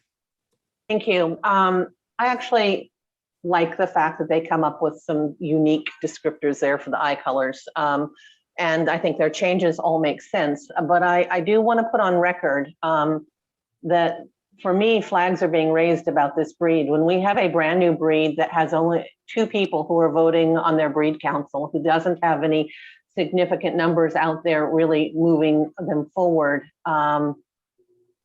it raises a red flag for me as to the viability of this moving forward. And while there's nothing we're looking at doing it here, and I certainly support this proposal, I would hope that we can get some more activity on their breed committee and some more action out there. Thank you, Kenny Carly, you're recognized. You're muted, Kenny. I did get to see 3 of these when I was in France in October. They did not belong to the 2 people that are now presently form the breed council. So they are endeavoring and making every effort to draw people. I think this standard change is excellent, and I think it does reflect their commitment and further commitment. So right now they're obviously being affected by growing pains, but like I said, I saw 3 that did not belong to them on exhibition in a show in France. Good, thank you. Annette, you're recognized. Yes, and I have a status report on each of the advancing breeds to go over after we finish the standards. And that maybe would be where we have some data of how many unique cats shown and so on, and how many registered. And that would maybe be a place to discuss where the breed is going. Okay, thank you. Any more comments on the standard change to the cow mammy? Okay, no comments. Okay, any objection to the update of the cow mammy standard? Seeing no objection by unanimous consent, the cow mammy standard is ratified by unanimous consent. So our next breed, and sorry, Desiree, I'm going to skip over you again. I thought I had these in the right order according to the summary. I did, but I'd like to go to toy bobs next because they're the next miscellaneous breed. They worked very hard on their standard, and there's quite a few more changes in it. So I'm hoping that everybody had a chance to look at it. And I do want to remind you that the Japanese bobtail did weigh in on the breed. However, that really wouldn't be appropriate to the standard here. So that's something else we need to talk about when we go to the status report. They weren't commenting on the standard changes. So in the head standard, there's some minor changes to the head description. I actually asked them if we could maybe consolidate some of the points of the head, because very rarely do you have a chin, a muzzle, a nose, and a neck without having everything connected. But they like the way this reads. I just think when you're putting 1 point on this and 2 points here, I think that loses something in the translation and makes it possibly more difficult to get everything together. They also changed the coat length to 8 points. They reduced the color of coat and eyes to 2 points.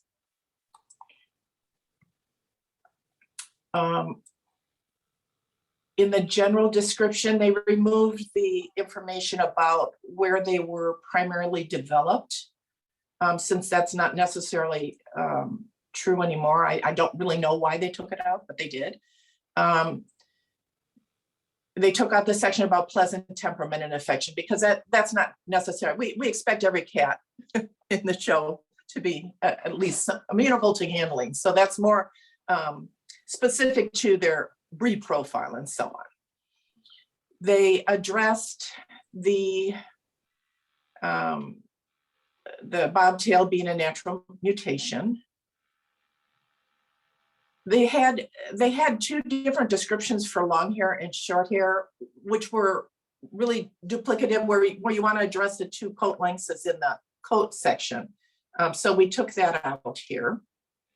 They changed head-to-head shape in the description, and there were like 8 or 9 toy bobs at the Free State show with a number of judges that kind of got together and examined them together and gave the breed committee chair a great deal of input, which she then used to make these standard updates. And one of them was the fact that previously the head said the muzzle should be round and square shaped. So there were those types of conflicts in the standard, which we were getting input from the judges' reports on the breed too, like, this doesn't make any sense. What do they really want? So that's been updated. They addressed the eye shape. They removed eye color from the eye section and added it to the color section. some of these changes I know are a little confusing because they also decided to take off capitalization of phrases and make them lowercase. So they addressed ears, muzzle, the nose. They took out Roman because that's not, you know, I guess unless everybody carries a Roman coin around in their purse, so they wanted to describe it. But they basically said it could be straight or have a slight convex curve. So it could be either, sort of like, I guess, the Bengals.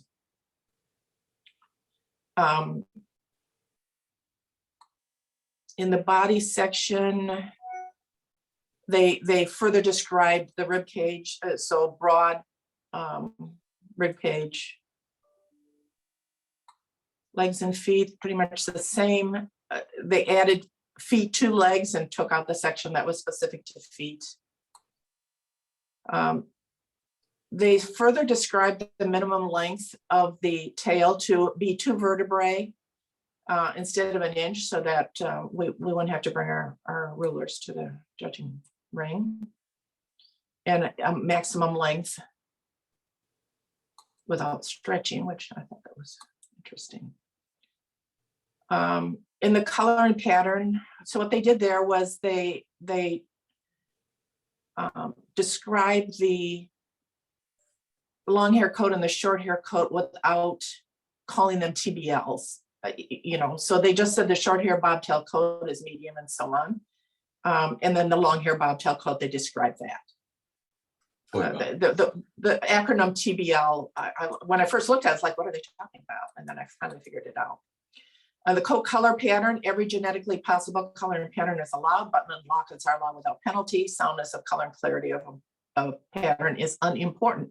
And they emphasize that, but making color and pattern only 2 points.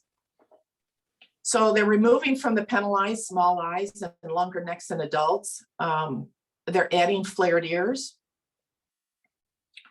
They're penalizing tufts on the ears of the long hair toy bobs.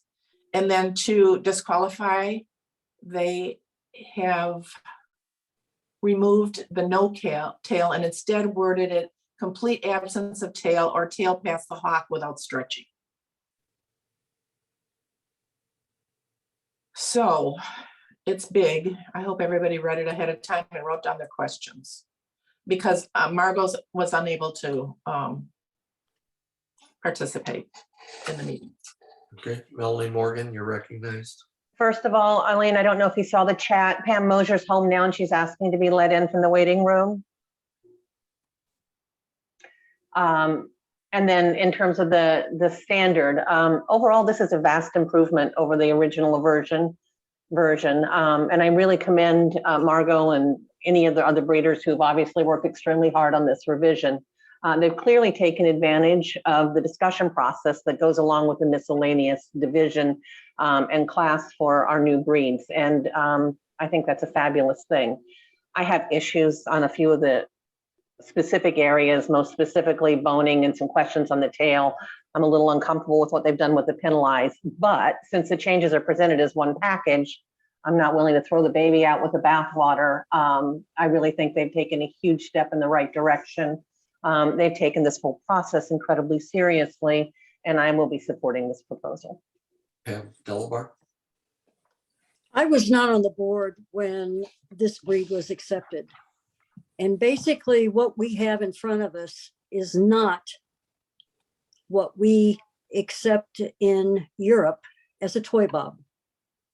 The toy bob was a small pointed cat that basically was developed between the Mekong bobtail and something else. This is a different breed from what has been accepted with the original associations as a toy bob. I find this very confusing compared to what has been accepted in the country of development and what we see on the show bench in the basically in Eastern Europe where this breed was developed. I have a severe problem in supporting anything on this standard because it does not describe the original breed, the toy bob. Okay, Annette, you're recognized. Thank you. Pam, the problem is there's no one on the breed committee except maybe 5 people. I don't know that any of them are in Europe. And what we have is what we have to work with. The breed standard calls for a small muscular cat.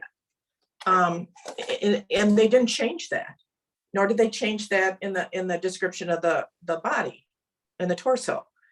So we have what we have to deal with here. We can't throw, I mean, I'm not willing to throw them out and say, you've got to come back with a better initial standard. So what we're trying to do is, and what the judges, and I wasn't one of them, I was an exhibitor at this show, but I paid attention to some of it and I went over and looked at the cats. The judges worked with Margot and another breeder that was there and said, okay, of these 8 or 9 cats, which one of them is what you're looking for, or which 2 of them, because there was a whole range of them. And then based on that, they worked with them to come up with ways to describe those cats. Now, if those aren't the cats you're seeing in Europe, then you know, I don't know what to say about that other than those folks need to join the breed committee and provide their input.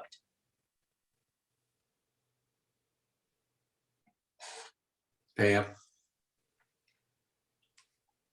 I do not know how to tell people in other associations they have to join the CFA breed committee to get the breed that they developed and have promoted changed to, I mean, get our standard changed to the original breed. As I said, I cannot support this standard because from what I have judged, and the first time I judged toy bobs is 24 seal pointed toy bobs. It's a different breed than what we see as toy bob in Europe, except for 2 that I judged in Spain, and those were full body colored. Okay, any other comments? So I'll call the vote since Pam is not going to support this. All the yes votes, please raise your hand. Okay, so the yes votes are Kenny Curley, Mark Hannon, George Eigenhauser, Annette Wilson, Kathy Dunham, Carol Krasnowski, Rich Maston, Howard Webster, Melanie Morgan, Sharon Roy, Hayata San, John Kalila, Pam Mosier, Kathy Calhoun. You'll take your hands down. Okay, Pam, get ready. The no votes are Rachel Anger and Pam Delabar. Okay, if you'll take your hands down, the abstentions. No abstentions. Okay, Rachel, you can announce a vote when you have it tabulated. Thank you. That's 14 yes, 2 no, 0 abstentions. Okay, so the standard change is agreed to. Okay. Annette. Okay, next we're gonna discuss the Lycoi standard changes. Desiree Bobby should be promoted if she's not already. She's already here. Okay, and just a reminder, Desiree, we're gonna talk about the standard changes first, okay? Yeah, no problem at all. Thanks, everybody. Okay, so with the Lycoi is currently provisional, and so because there were a number of changes, it was divided into sections. And the first proposal is to revise the point score associated with the coat to put more weight on the texture of the coat, since the lack of undercoat is the most important feature of the breed, and also change the order of the features to align with importance. So it's changing texture from 15 to 20 points, color and roning from 15 to 10 points, and moving color and roning under the mask. And so the rationale is when you're looking at a lycroy, the most important feature is the lack of undercoat, which is what gives the face that werewolf look. And that's the second most important feature is the face mask. And then the variable degree of roning, which comes and goes depending on the time of year or the age of the cat. So this point alignment just aligns with the order of importance. Any questions? Okay, the questions. Is there any objection to proposal number 1? Okay, seeing no objection by unanimous consent, proposal number 1 is agreed to. Okay. Number 2 reorders the general section, which is what follows right under the point score, to highlight the lack of undercoat and removes the personality specifics.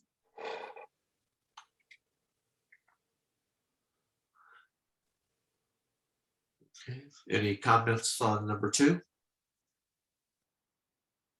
Any objection to adoption of proposal number 2? Hearing no objection by unanimous consent, proposal number 2 is agreed to. Okay, proposal number 3 more fully describes the head profile, which comes after eyes there. Previously, it was pretty much just a description from brow to ridge, and that was confusing. So now they have described the entire profile of the head.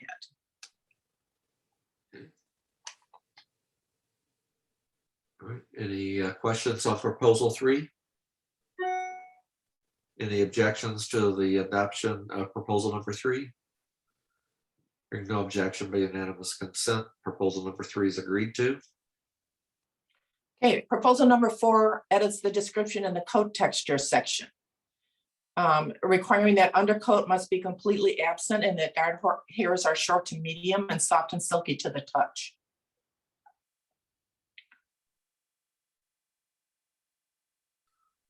Okay, any questions on number 4? Kathy Calhoun? So my question here is that this also includes moving the roning and lockets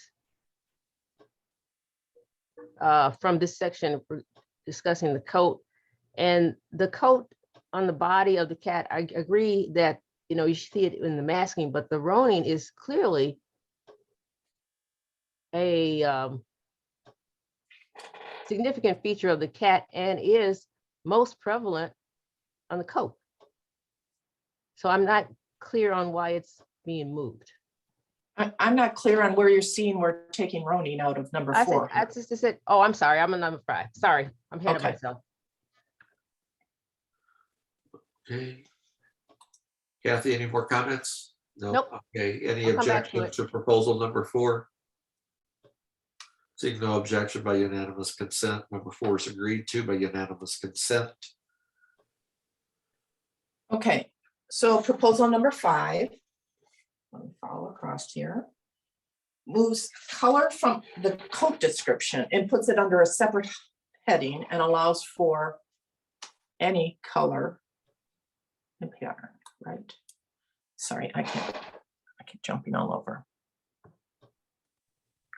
So just to, it moves the color and roning and the locket subheadings to a separate category headed colors. So it's currently under coat. It's taking it out of coat, adding a colors section. It's removing color and roning from the coat and moving it to colors. Kathy? So my question is, what was the purpose of that move? Because roning is a color, not a coat texture. So coat texture is going to be under coat, and there's going to be a heading called colors. And that's where roning will go, since it's, well, maybe it's a pattern, but either way, it belongs under color and pattern. Melanie? Okay, maybe I'm wrong, but the way I'm reading this we're adding in under colors, a very large change here. One, Right, to me. I haven't gotten to that yet. Oh, go ahead.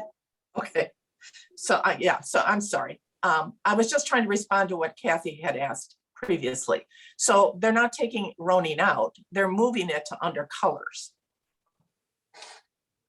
It's the same wording, it's just in a different location. Right. Okay. You have, And a, they're quiz- yeah, you have a and they're quizzical also, look on your face, Melanie. What's the question? Well, I'm waiting for Annette to be done so I can ask my question about the fact that we're adding in, maybe I'm on the wrong one. Let me just. but before I get to that. Okay. So they are changing color and Ronin to 30 to 70%. They're taking out, well, no, they're not changing that, but they're saying they're taking out with 50% being ideal. So the ideal range of a melanistic coverage, so the Ronin, is 30 to 70% and varies depending on the depth of coat color. Annette, is that in this proposal? Yes. Yeah. In I 5. don't see that. Where's it at? Okay, under color. Oh, I see it now. I see it. Right, so they did change the Ronin. So they took out the whole section of Ronin from coat. They've added it down to colors. So the other thing this proposal does is it allows all colors and patterns to be accepted Okay.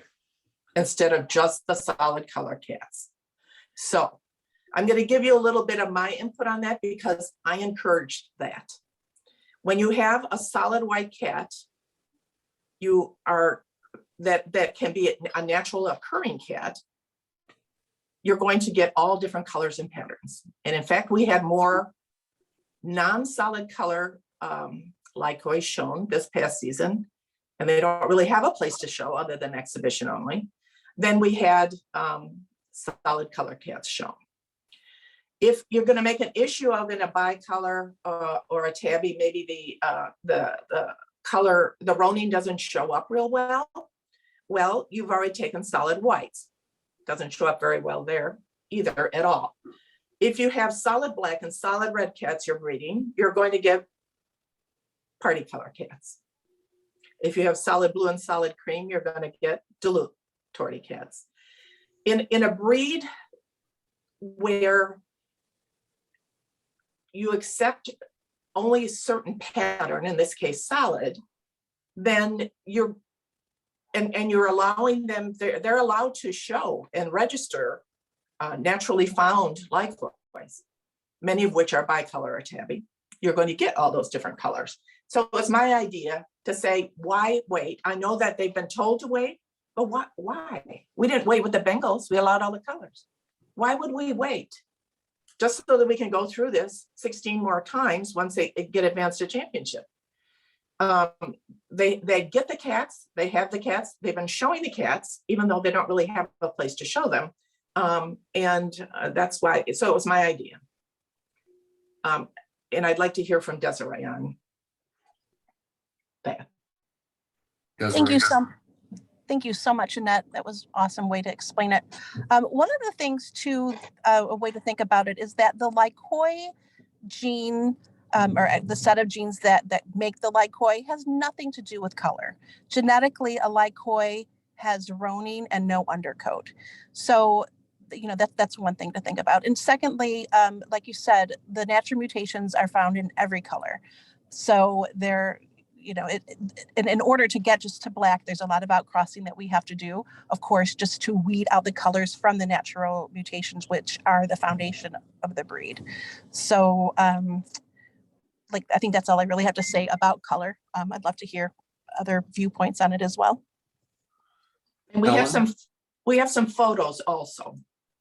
If you just scroll down, there's photos of them in different colors and patterns.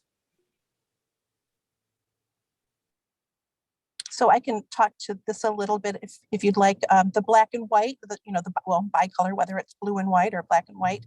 You can see, obviously the mask is still, you know, it's very visible. Of course, we have, you know, the ongoing concern about the white, and if you can see the Ronin and the white. But you know, these are bicolors, and you really don't see, a really huge difference, right? So for the people who support just the solid colors, I mean, these are great examples to show how bicolors can really still have that nice contrast. Okay, Melanie, you're up. Thank you. Thank you. All right. So, yeah, in this particular proposal, we kind of buried the lead. Yeah, what point sticks out to me here is the fact that we're changing what was originally presented in the original breed presentation, which primarily concentrated on the fact that the Lycoy would be solid colors only. And I go back to the fact that factors that make a breed unique are important to differentiating our respective breeds. By their own words in their breed presentation, the Lycoy is a combination of 3 distinct traits. Those features are the lack of undercoat, the mask, and the roning. In the breed presentation to accept the breed, the founder of the breed clearly stated they were interested in pursuing types of the solid colors because the roning effect was diluted and much more difficult to see in pattern and bicolor cats.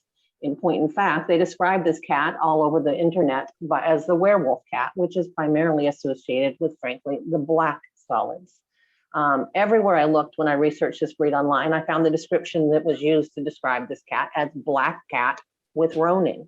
The other major registries which accepted this breed primarily accept them in blacks only, although they may accept other solids for breeding, they only show the blacks. CFA chose, in our infinite wisdom, to accept all the solid colors, which open for showing, which opens up the possibility, as Annette has stated, that there will be other color variations, bicolors, etc. In terms of those other colors that result from those matches, I'd say again, not every cat's a show cat. The Russians get pointeds, the Egyptian Maos get classics. And just because all solids have been accepted, the breeders don't have to introduce the whites or the reds into their mix. They can use the domestic outcrosses they have in the solid blacks. I don't support this proposal. So, okay, I will say one thing that Marion and Lori Schiff sort of run the Lycoy in Tika. And the last I heard, they're in the process of accepting other colors because they only accept black, and they're trying to get that changed. Now, I'll watch the chat here because I'm sure Lorraine is on and she can correct me if I'm wrong.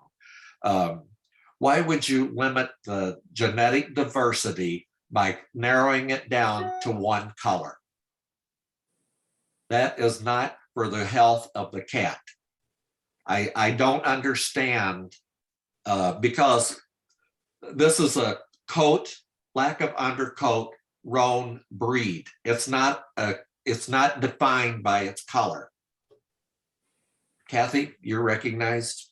So what we did earlier in the standard, we discounted the roning by taking it down and increased the coat, the texture of the coat. That was the first one. And you don't have to go back to it. That's been passed. I agree with Melanie. I think this is premature.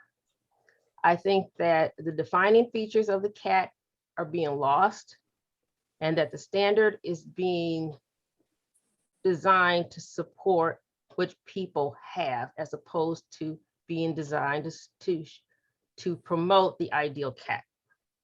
I don't think there's been enough time and numbers. And I have 2.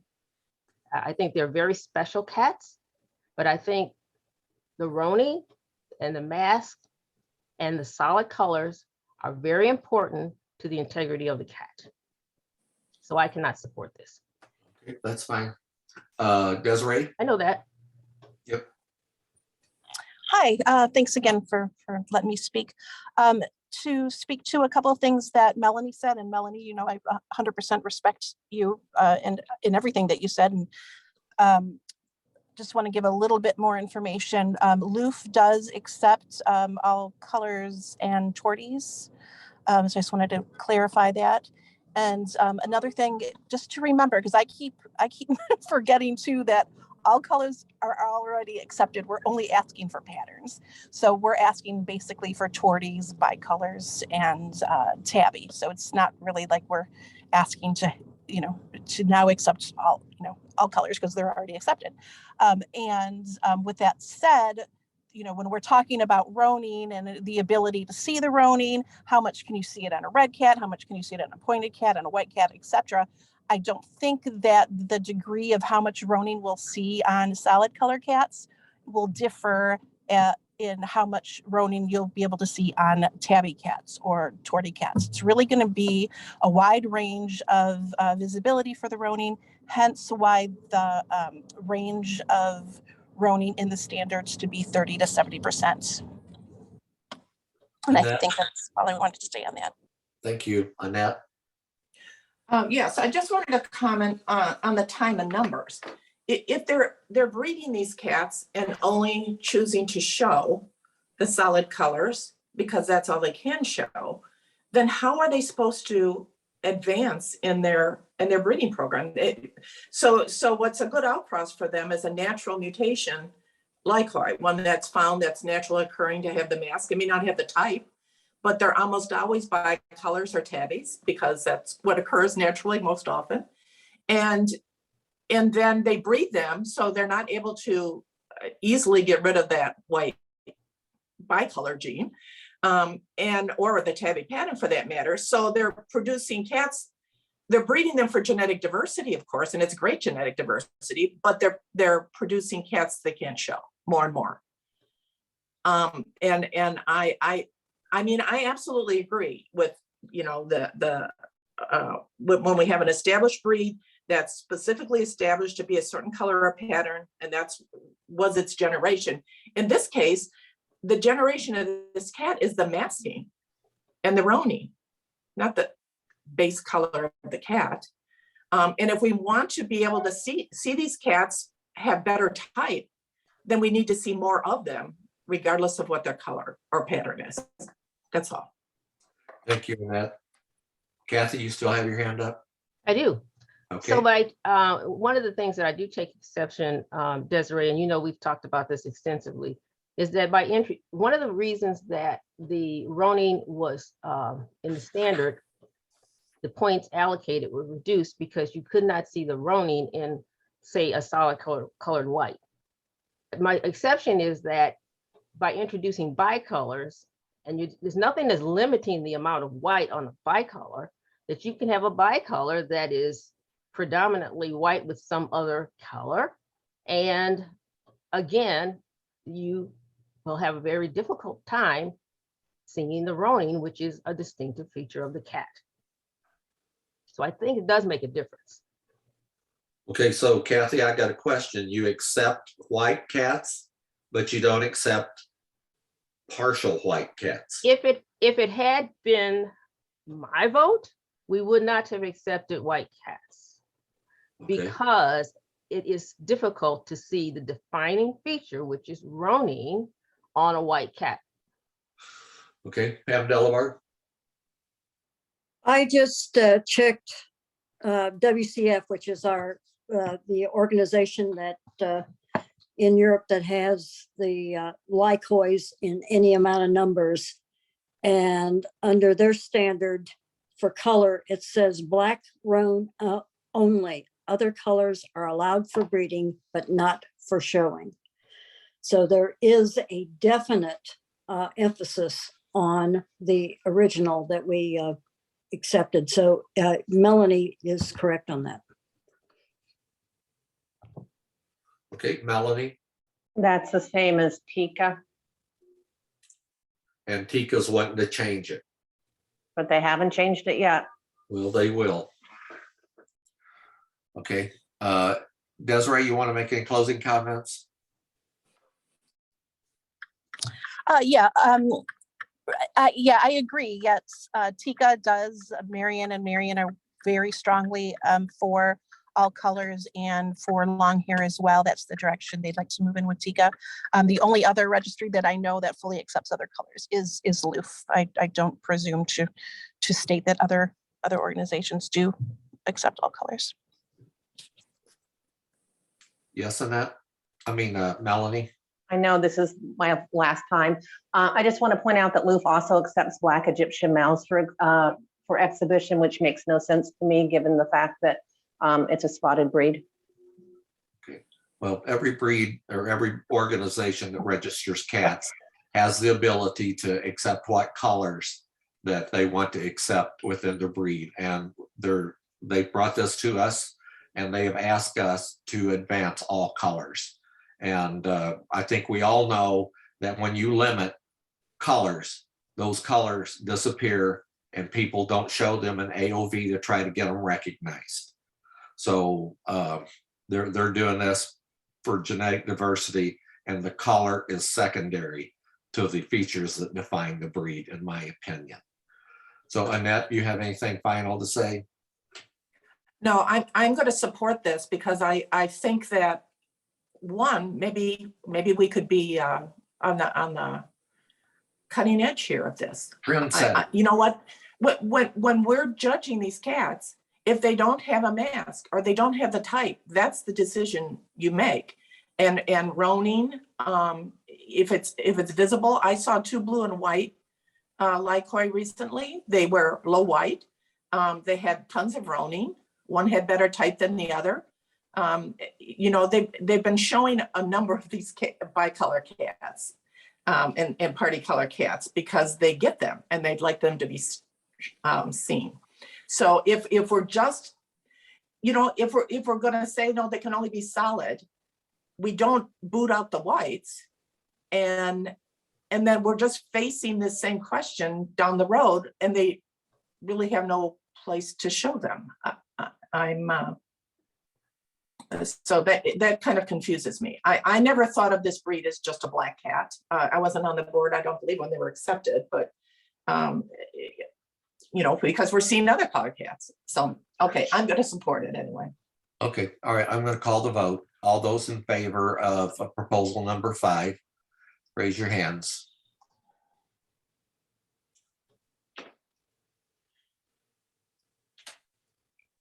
Okay, the yes votes are Annette Wilson, Howard Webster, Kenny Curley, Mark Cannon, Carol Krasnowski, Kathy Dunham, George Eigenhauser, Rich Maston, Rachel Anger, Sharon Roy, Pam Mosier, Hayata-san. Okay, if you'll take your hands down. And those voting no, please raise your hand.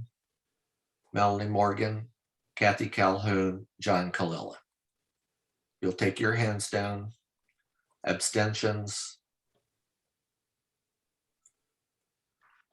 Pam Delabar abstains. Okay, Rachel, you can announce the vote on proposal number 5.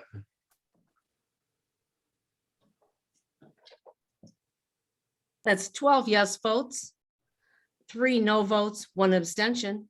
Okay, number 5 is ratified. All right, number 6 eliminates the AOV class for exhibiting. So this is an issue because a miscellaneous or provisional breed should not have an AOV class, and that's a show rule.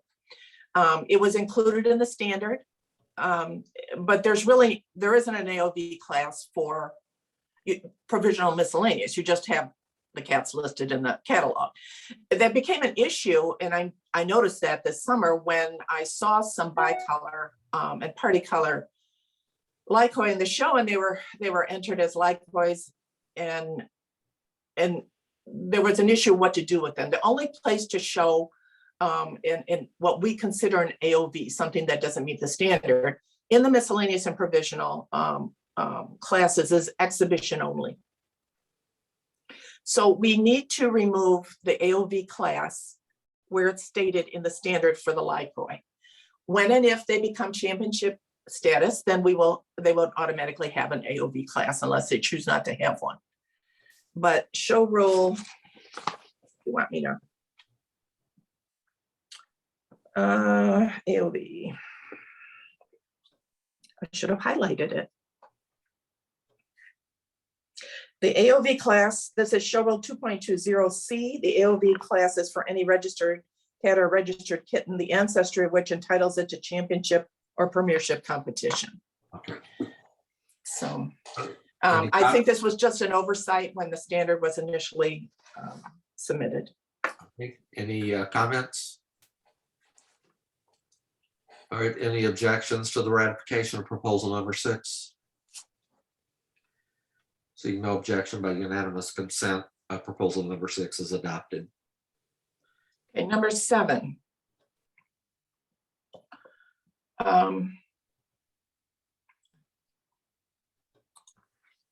It removes the category headed other and removes allowances, penalized, and disqualify to the section above color and after code. So it's just reordering what already exists in the standard housekeeping. Any objections or any comments? Okay, seeing no comments, any objection to the ratification of proposal number 7? Seeing no objection by unanimous consent, proposal 7 is adopted. Okay, proposal number 8 changes the text in the penalized section to clarify what sparse means. So currently you penalize for more than sparse coat. What they're changing it to is penalized for less than 30% of the body covered in guard hairs. Okay, any comments on 8? No, okay, any objections to ratification of proposal 8? Hearing no objections by unanimous consent, 8 is adopted. Okay, number 9 is a registration rule, to add a rule to allow long hair lycoid to be registered. And be shown in exhibition class. Right, that's what, yeah. Yeah, okay, any comments on 9? All right, any objection to proposal number 9? Seeing no objection by unanimous consent, proposal number 9 is ratified. Okay, that's, I'd like Desiree to stay on, but I want to go through the other 2 status reports just briefly, which are at the end somewhere. So what I did starting in July, when I started hearing from the miscellaneous breed committee chairs, was that they were interested in advancing, because apparently the board advanced, they advanced the lycoid last year to provisional. So, I guess we have the provisional one, the lycoid one next. So I provided some basic information based on data I had then, and then I updated it in October and November. And then again, a couple of weeks into January, based on exhibit data, where of cats actually present in at least one ring, and registration data. So that if they were still contemplating that, we could discuss it at this meeting. So the first provisional breed status report is, or the first breed status report is for the lycoid. They were accepted for registration May 1st, 2018, and they were advanced to provisional May 1st, 2021. So they were advanced at the February board meeting a year ago. They've got, then we've got a summary of the statistics. Registration statistics. There are 13 members of the breed committee. This year, well, when I say this year, I mean from May 1st, so as long as they've been in provisional status, so May 1st last year until about, I think my data is through mid-December. They had 5 individual entries in 6 shows in 3 regions, 9 total entries, 3 different category prefixes, and 4 different co-owners and owners. So by that we mean unique. So if someone is an owner and then they're also a co-owner, we only count that person once. So when they were in miscellaneous, there were 32 unique eligible cats shown in miscellaneous. It is provisional for 3/4 of the year. They've had 5 individual cats shown. They actually showed more bicolors and partycolors than they did. But as those are not in provisional, they weren't counted. The last breed standard revision was just now, to be effective May 1st, 2022. their breed club, the World Lycoi Association, is in good standing. And they have more than 25 active breeders registering Lycoi since May 1st, 2018, when they were first accepted. Then you see charts of their registrations by gender, by pattern, and then their registrations by category prefix. And then I made a note that there were an additional 5 owners and category prefixes that are listed here. So under the blank thing, the cat might not have had a prefix, but we weren't capturing suffixes. So I looked for unique other breeders and found at least 5 additional. The total unique individual Lycoi exhibited in provisional status were 5 by 3 different category names. And they were shown in 3 regions, and you have the colors there also. So the Lycoi have asked to advance to championship status. And that is my next motion with the right to vote no. And Desiree may want to make a statement while I turn on some lights here. Okay, Desiree, comments? Yeah, we've met all the requirements. Actually, as of last year, we did. I was looking actually to move from miscellaneous to championship last year, but I think we got some wires crossed prior to last year's board meeting. So yeah, so we're looking to that. You can see the numbers, how many we have registered, and of course they've been shown. The numbers are low this year in showing for obvious reasons. So I hope you don't hold that against us. But if you look at the cats shown, prior to COVID, we did meet the requirements back then. Okay, Melanie, I saw you had your hand up. Yeah, thank you. The way that I read the numbers, they met the numbers to advance from miscellaneous to provisional. That didn't mean they met the numbers to go from miscellaneous to championship. This breed was advanced to provisional status less than a year ago. Since then, our judges have had the opportunity to see 5 individual cats in 3 out of our 9 regions. According to our accepted advancement matrix, it's my understanding the breed should have 25 active breeders. According to this, the cats shown here since advancement from miscellaneous to provisional represent 3 category prefixes. Looking at the 2021 registrations, there are just 11 categories represented, nowhere near 25. Even looking at the data since 2018, I don't see how they're counting over 25 active breeders. Maybe I just misread it. I count 20 registered categories. In addition, when we're looking at advancing a breed to championship, they should have a standard that's set. They've just proposed a major overhaul to their standard, and none of our judges have had a chance to evaluate any of the cats that we've seen, given these revisions. On our own matrix, we should have 100 cats of a new breed registered. They have 86.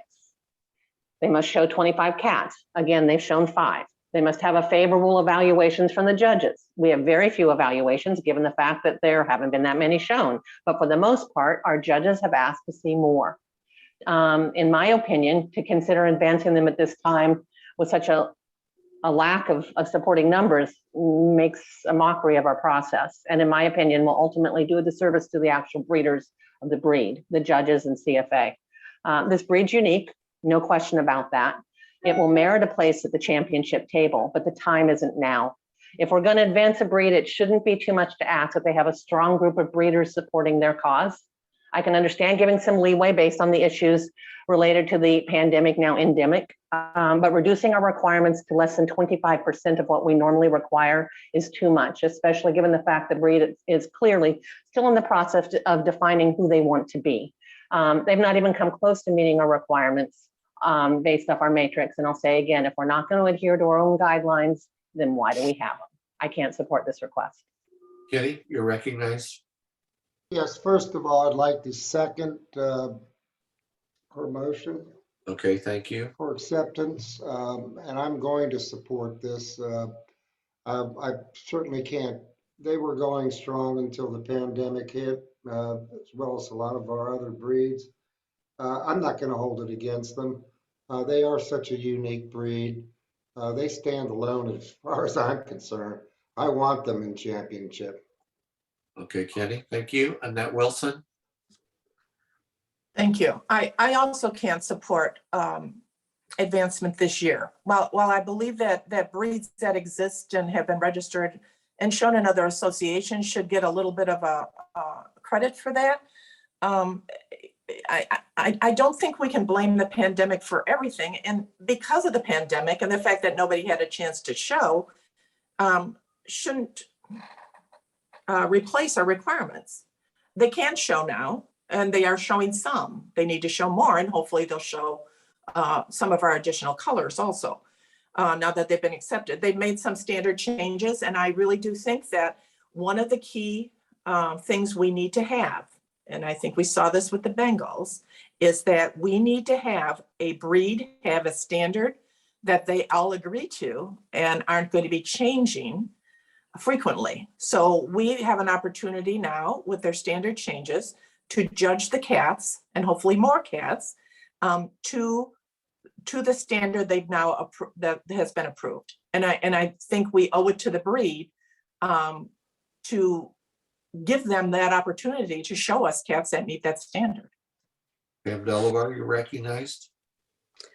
My concern is about 42% of the breed council bothered to participate in this changing of the standard. I've only judged one this year over in Region 9, and that was in Moscow about 3 weeks ago. I think that this request for advancement to championship is possibly a year too a year too premature. Desiree, you want to make a closing comment? Yes. In the matrix, it talks about the numbers that are required.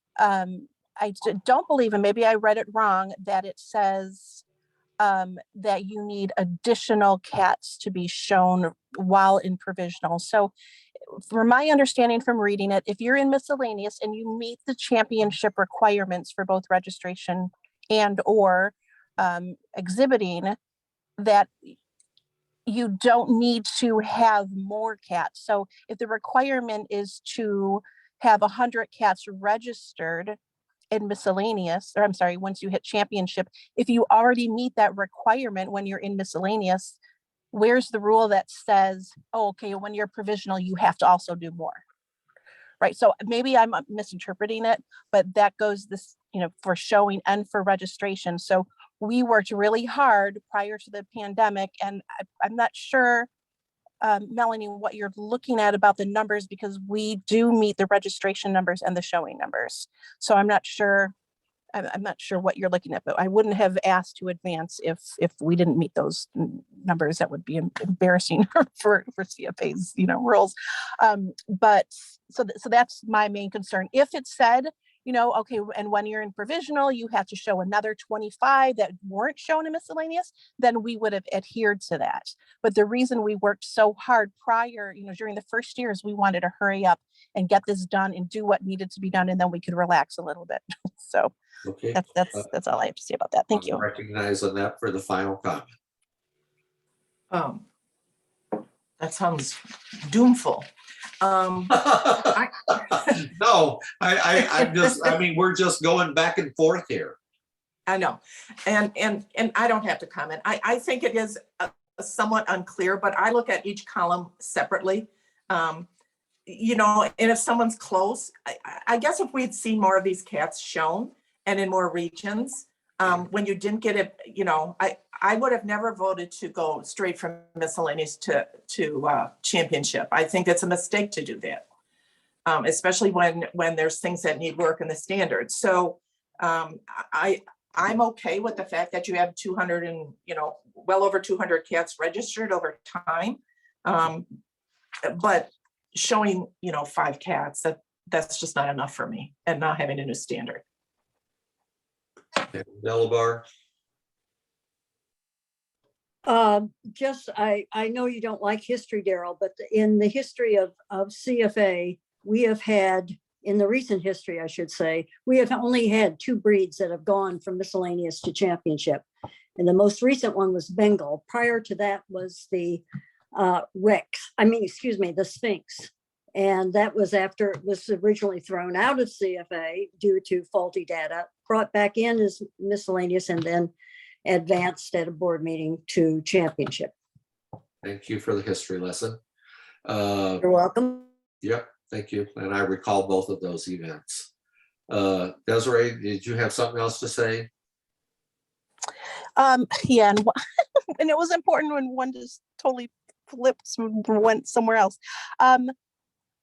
Annette, you do speak about only 5 being shown, but again, that is what I mean about how many need to be shown in provisional. So yes, there was only 5 different ones, over the past year in provisional, but again, we met the numbers when we were in miscellaneous. And I remember what it was I wanted to say. And we talk about, really needing the judges to see and work with the new standards since we're making changes to it. But as you know, the majority of the standard changes is just housekeeping. I think the only thing that we said that really has anything to do with the structure of the coat or the cat is the what was it, the silky touch and the percentage of the roning. Okay. And the profile and the bicolors and the party colors. Okay. But okay. Fair enough. Okay. Let's call the vote. All those in favor for the advancement of the Lycoida Championship, please raise your hands.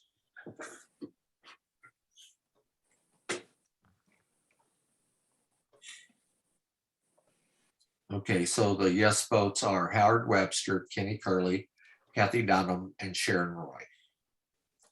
Take your hands down. And the no votes, please raise your hands. George Eichenhauser, Melanie Morgan, Mark Hannon, Pam Mosier, Rich Maston, Pam Delabar, Carol Krasnowski, John Kalila, Annette Wilson, Kathy Calhoun. You'll lower your hands. Any abstentions? Hayata-san abstains, Rachel abstains. Okay, you can announce the vote, Rachel. It'll take me just a minute. I missed quite a few because it went way too fast. Okay.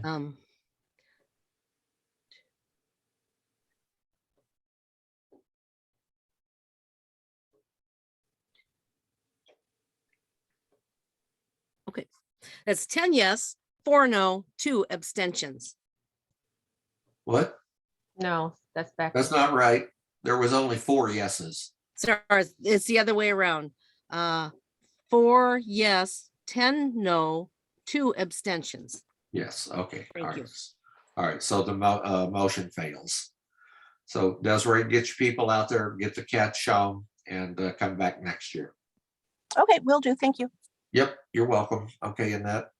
Okay, so next we have the Kalmani status report. We don't need to spend a lot of time on this. Frederick wanted me to bring this up. He wanted to jump right to championship. I told him the numbers didn't support it. When I followed up with additional numbers and a copy of this status report a few weeks ago, he didn't respond because I asked him, what do you want me to do with this? And when I followed up to see if he got it, he said he did, and he'd get back to me, and he didn't. So I am not anxious to bring up Kalmani's advancing. If you want me to, I will do so. It looked like you're getting support for that. Okay, and what's included here, since this is miscellaneous, are comments from the judges' reports also, which we just kind of cut and paste into this. And the Toy Bobs follow this one. They initially wanted to ask for advancement, and then they decided that they would wait, which I thought was a good idea. We're seeing Toy Bobs in some areas. So I'm not going to bring them up since she asked me not to for advancement. Okay. Anything else in that for your report? Yes, sorry, I do. The Toy Bob breed committee chair is notified me that she's going to have to resign for some personal reasons. She suggested a replacement that I could mention to you to appoint someone, but that person is not a current member of the breed committee. She will follow up with her, and so will I, to join on May 1st when the applications for the breed committee are opened. So I'm thinking we could address this at the June meeting, and she said she could at least agree to stay on until May 1st. And then we'll know if the person she's suggesting, and I'll give that name to you, maybe we can just handle that in June. Okay. And she understands that that person would then need to run for reelection since it's a voting year next year. Got it. Okay. The other issue I have is something that's been brought to me by several of the breed committee chairs is the high cost of entries for miscellaneous and provisional breeds. Clubs don't seem open to reducing fees for these breeds. You know, a $60 to $80 entry fee per cat is one reason we don't see more of these cats at shows. And is there some way CFA could provide an incentive to clubs to reduce entry fees to help these breeds advance? I mean, if you're not getting a prize, an award, a title, and in the case of provisional, any feedback from the judges other than, you know, the basic ribbons hung, it's a lot of money to show a lot of these cats. And I realize that's something they should understand when they decide to apply for a new breed. But I think maybe the regional directors could send something out to their clubs and just say, you know, can we cut these people a break a little bit?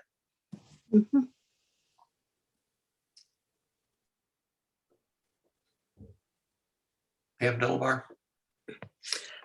We regional directors yesterday got an extra $1,000 to use where we would see fit to use, and perhaps we can help our clubs promote these miscellaneous and provisional entries by maybe giving a little bond or stipend to the clubs if they come up with a low-cost entry fee for miscellaneous and provisional. Just an idea. Okay. That's the end of my report. Thank you very much. Annette, you did an absolutely fabulous, fabulous job. I deserve a beer. All right, somebody's got their hand up. Let me see who it is. I can't close out the chat so I can see. Okay. Nope. Okay. All right. So that concludes the breeds and standards section. Rich and Mark, do you guys have an international show report thing, or has that been pulled? That was pulled yesterday, Daryl. All right, thank you. Daryl. Yes. Just to comment, Pam Delabar sent out notes from yesterday's meeting, and so I don't think it's a secret, but we ought to announce that the reason it was pulled was because the show's been canceled. Okay. All right, that's good. Thank you, Mark, for that. Kathy Calhoun. Would it be possible to get maybe a 10-minute break? That's what I was gonna say. All right, our minds are on the same track there before we enter into the reports of special committees. So let's take a 10-minute break. It's about 1, so let's resume it. I'm sorry, it's almost 4 o'clock your time. So at 4:10 we'll come back. 4:10, I'll call the meeting back to order. Let's move on to order number 25. And that's under special reports, select and ad hoc committees. Pam Delbar, you're recognized. Okay, this is the presentation of the China region amendments. You have all seen this before. This has been through review by the CFA attorney and the legal committee. I have made a few changes per their recommendations, and I am making a motion that the above amendments to the CFA bylaws be presented as sponsored by the CFA Board of Directors at the annual meeting. George will second. Okay, thank you. comments? Annette Wilson?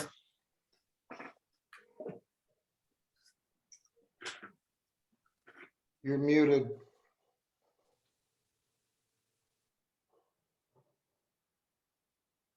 Annette, you're muted. Thank you. I have a couple concerns about this. I don't support the board bringing this amendment to the annual.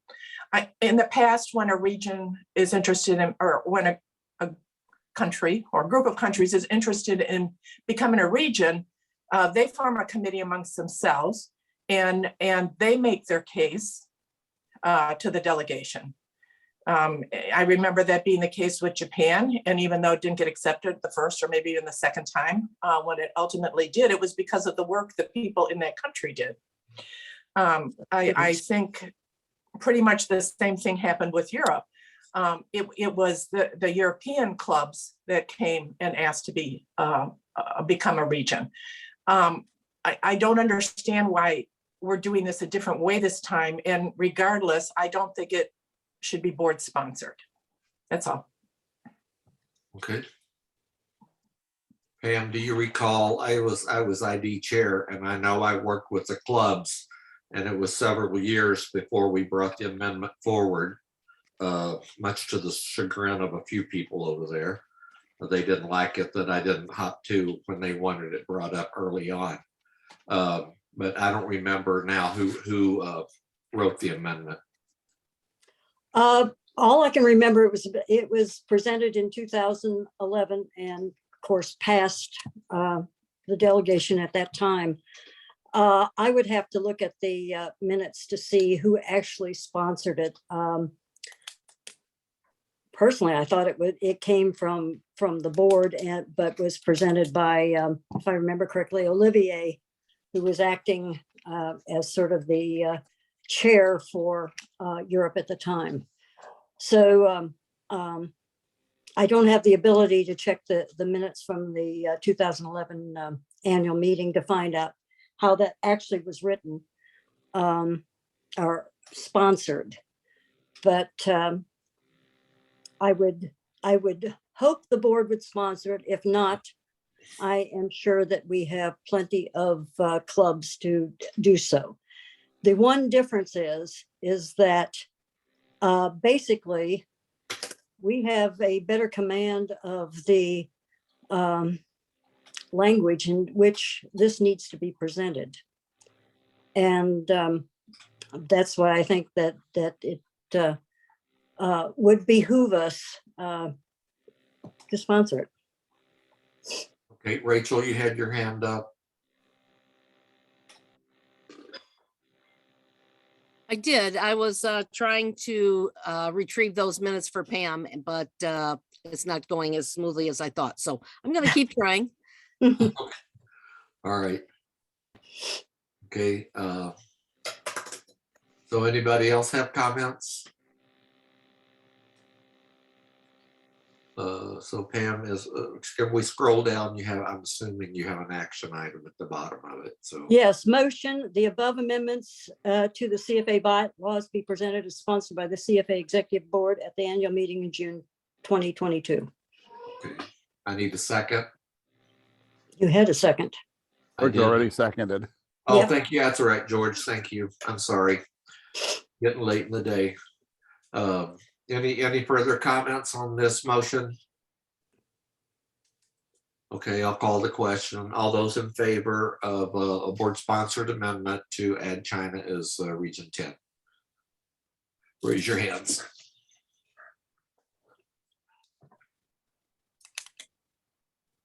All right, the yes votes are George Eigenhauser, Kenny Curley, Rachel Anger, Pam Delabar, Kathy Dunham, Carol Krasnowski.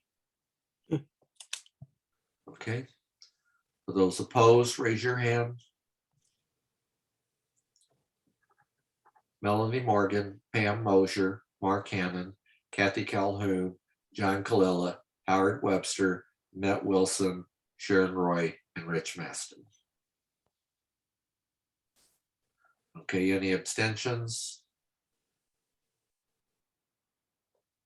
Okay, Kathy Calhoun, no, Hayata-san abstains. Okay, Rachel, you can announce the vote. Daryl, I was a no. I was lowering my hand. I think I called you as a no. Just call me an abstention.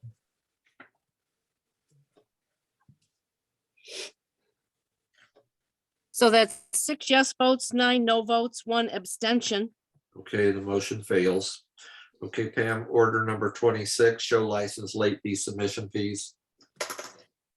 Okay, and the 7th of December, the board brought forth actually, it was the COVID committee brought forth a resolution that the late fee for submission of show licenses would no longer be in existence as of the end of the show season. We're still having a great deal of problems. We still have several considerations going on within our countries in Region 9. And I know that there are other regions also having difficulties, especially with nailing down facilities to host your shows. We not only have to deal with national restrictions, but we also have a regional. We have pet fairs that think they've got something locked in that don't. And if my clubs keep having to pay the late fees, we're going to have clubs that are saying, this is too expensive, we're not going to put on shows. Now, I was one of the dissenting votes on this motion, and I can't make a motion for reconsideration, but I would hope that the board would reconsider this question and hopefully reverse the issue. Okay, Pam, when was the motion made? It was the 7th of December, 2021, Okay. by the COVID committee. It cannot be reconsidered. So we're stuck, huh? Well, you can rescind it. Then I can make a motion for to rescind the decision made by the board on Correct. the 7th of December. Correct. I so That move. Doesn't matter which way you voted. Okay, then I so move. Okay. Rachel seconds. Thank you. All right, so the motion is to reconsider what the board passed at the December 7th meeting. And just for the record, can you read what it was that was passed? Is that it? Is the motion that was passed in this report, Pam? No. Okay, then we need the motion. If we're going to I believe it's there at the bottom of this page that's being displayed. Oh, you're right. There it is. Okay. Oh, yes, it is down there. It wasn't part of okay. my report. Okay, Rich Maston, you're recognized. I'm sorry, Daryl, that was a mistake, raising my hand. Okay, Rachel Anger. Thank you. In your summary of what we're doing, you called it rescind. And Pam's motion is for, I'm sorry, you said to reconsider, and Pam's motion is to rescind. Yes. Is that correct? The motion to reconsider is out of order. Right. Because a reconsider can be made on the day a motion has passed or the following day. So the only remedy we have is to rescind this motion and then replace it with a new motion. Correct. Okay. Is there a question? Yes, that's unless I misunderstood, that's not how it came out. So I'm going to lower my hand and assume that the record is correct. Okay, well, the record is that I told Pam that a motion to reconsider was out of order because it doesn't fall within the time frame in Robert's rules to reconsider. So if you want to do so, you can either rescind it or amend something previously adopted. Those are the two options, okay? They're basically the same motion, all right? So if Pam, if her, I made the motion to rescind. okay, I'm just telling you the other option is to amend something previously adopted, and that would allow you to change the show season where it ends. Okay, that was not my question. So let's Oh. just move on. Let's move on. Okay, all right. I'm sorry, I don't understand what you're asking. So, Kathy Dunham. Monty just put in the comments, which we did do this yesterday. In the show rules report, we had had this exact exception to be extended into the 2022-2023 show season, and it was tabled until today. So it is the motion that, or the proposed motion that Pam was looking for. No, Kathy, it wasn't. He did not extend it to the next show season. It was stated that it would end with 21-22. Not extended. That's why I wanted that tabled. That was number 12. I wanted it tabled so it could be brought up when I'm bringing this up right now. Okay, that's not the way I read the motion yesterday, but that's fine. Okay, all right. So you want to eliminate this and then change it and restate it, Pam? Is that what you want to do? I want to rescind it, and we can consider it later if need be. But right now, as everybody has been saying yesterday, we're still in a state of flux with COVID, our COVID restrictions, and not everybody is following the same rules, even in the US. So you cannot expect it with the rest of the world either. Okay, so I'm not understanding what you're trying to do here, because right now. I'm trying to get rid of this. Okay, well, it expires at the end of this show season. I know, that's why I want to get rid of the expiration and come back with a new motion.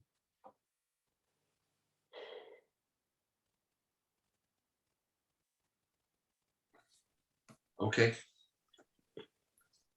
I'm trying to understand what your rationale and what you're trying to do is. If you want to extend it to the end of the next show season, is that what you want to do? At least, yes, I would be happy with that. Okay, then why don't you make a motion to amend something previously adopted and changing the current show season and the 2022-23 show season? I will take your advice and do exactly that, Daryl. Okay, Shelley?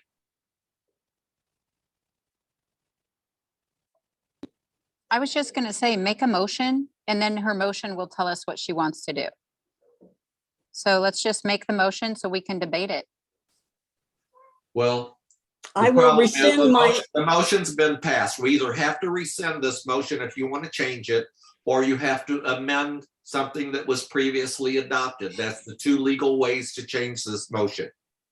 Right, and I'm just saying she needs to make that motion. Let her make it. Okay.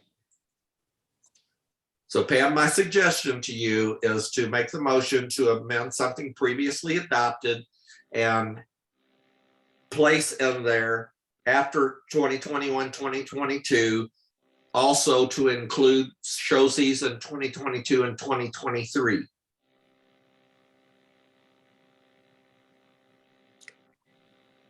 That is a bit difficult right now. Daryl, I'm going on at 11:30 at night. Let's make this as simple as possible. What do you want to do, Pam? I need to, there is a motion. I made a motion. I need to rescind that motion. Okay, that's fine. Then anybody got comments on the motion to rescind? George, you're recognized.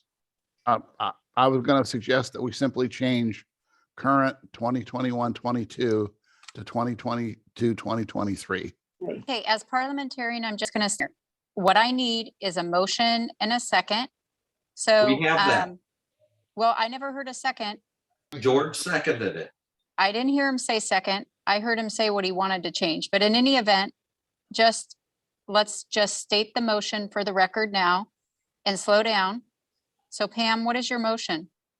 My motion is that the show license late fee exceptions for regions 1 through 9 currently in place be suspended at the end of the 2022-2023 show season. Oh, and so And- this is a motion to amend what was previously adopted to change the dates to extend through the next show season. Is that correct, Pam? That is correct, Shelley. And Okay, that's what George so is seconding. thank you. And is that not what I said? I don't know, Daryl, but she's got to make the motion for the record, so. I agree. But now debate is open. Let's move on. Debate. Okay. I don't see any hands up. So I'm going to call the motion. All those in favor of Pam's motion to amend something previously adopted to make this exception through the end of the 2023 show season. If you're voting yes, raise your hands.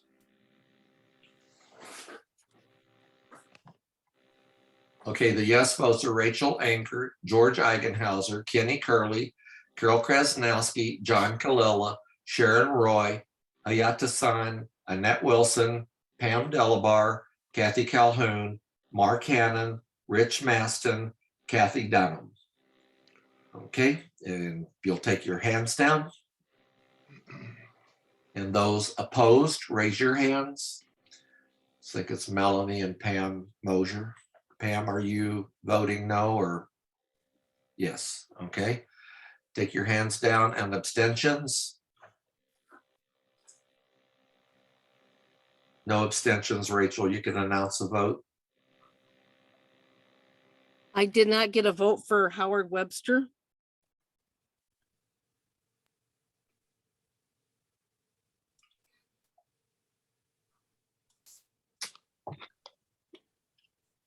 I do not see him on the call. Does anyone else see him on the call? I do not see Howard either. Yep, I don't see him on here.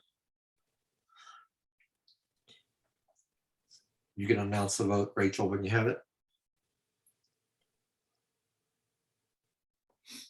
So that's 15 board members voting. That's 13 yes, 2 no, 0 abstentions. Okay. I see Howard in He's- the attendees. I just promoted him to panelist. He had dropped off. So he's. I'm a yes, but Howard. Thank you, Howard. All right, that'll be 14 yes, 2 no, 0 abstentions. Okay, so the motion is agreed to after a battle. All right, Pam, you're next. On information, our postal services, and we have a thing brought up under new issues later. Postal services are really bad. We're having clubs that are not receiving show packages.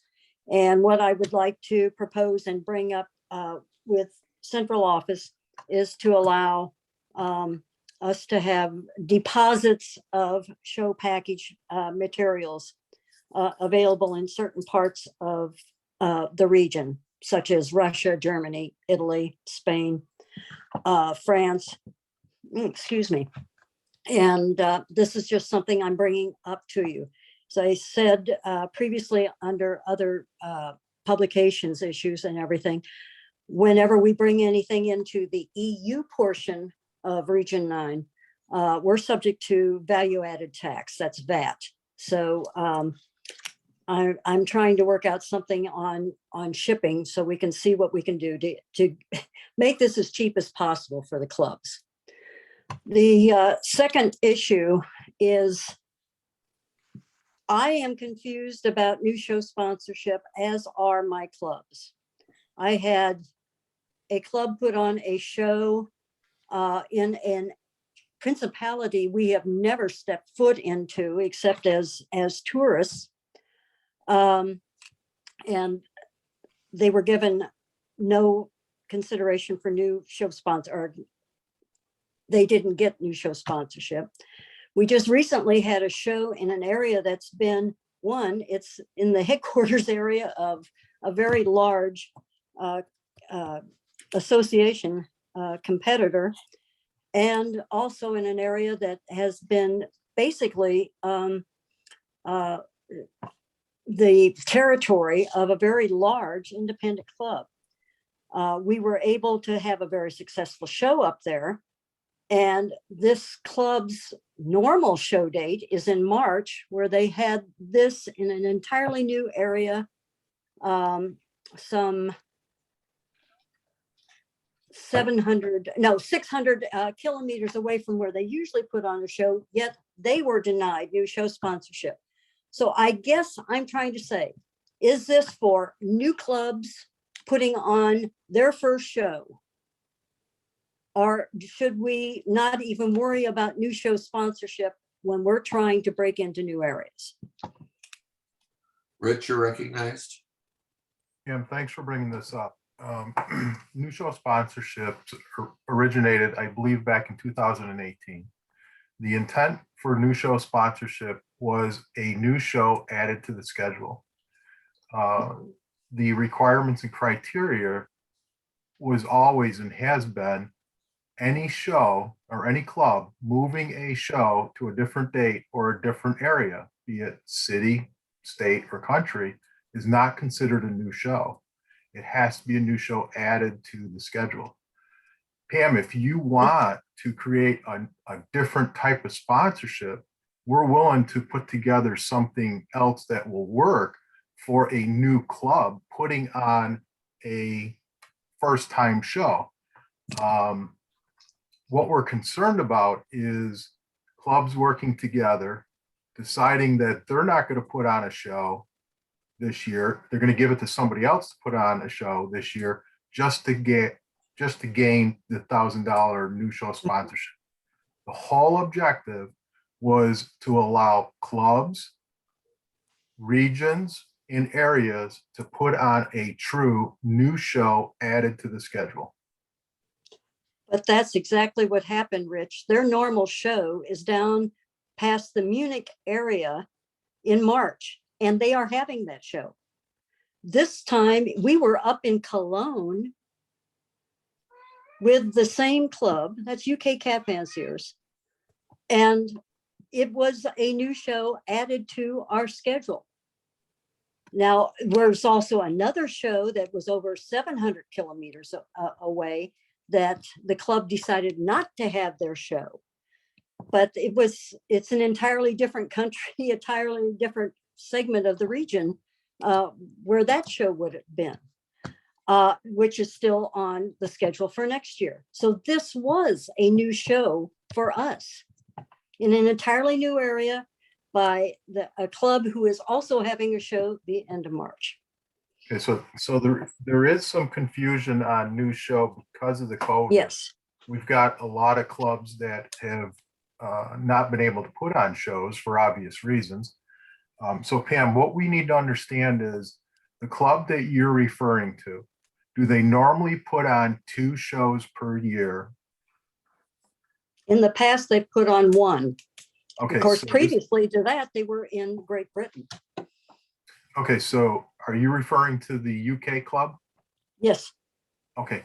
I'll have to double check the research. I thought when Kathy and I did the research on it, that club was putting on 2 shows a year. That goes back to 2018, 2019, but we could be mistaken. And if we're mistaken and we owe the club new show sponsorship, we will grant it. But we have to start somewhere. And it's very difficult trying to determine what's a new show when we have clubs not putting on shows and then other clubs are stepping in, putting on a show that weekend or moving it to a different location. No, I understand your difficulty, and I'm trying to make sure the clubs understand the criteria they're being measured up against to get this sponsorship. Because just to let you know, that $1,000 equates to about 800 euros to our clubs. So every little bit helps a lot. Okay, so do you want to work with Kathy and I on this particular club? We can do that offline. Thanks, Rich. Okay, great. All right, Pam Mosier, you're recognized. Okay, I'm really confused now. I thought a new club meant that it was a brand new club putting on their first show, because I talked to Rich about this in my region where a club has been, hasn't put on any shows for probably 20 years, and they switch secretaries and there is somebody putting on this show. And I was told that no, because this is not a new club. So now, I mean, I'm really confused, because either it's just a brand new club and it's their first show, or else if you're going to do it the other way, then I want the club that I'm talking about to get their $1,000. Yep. Okay, Kathy Calhoun.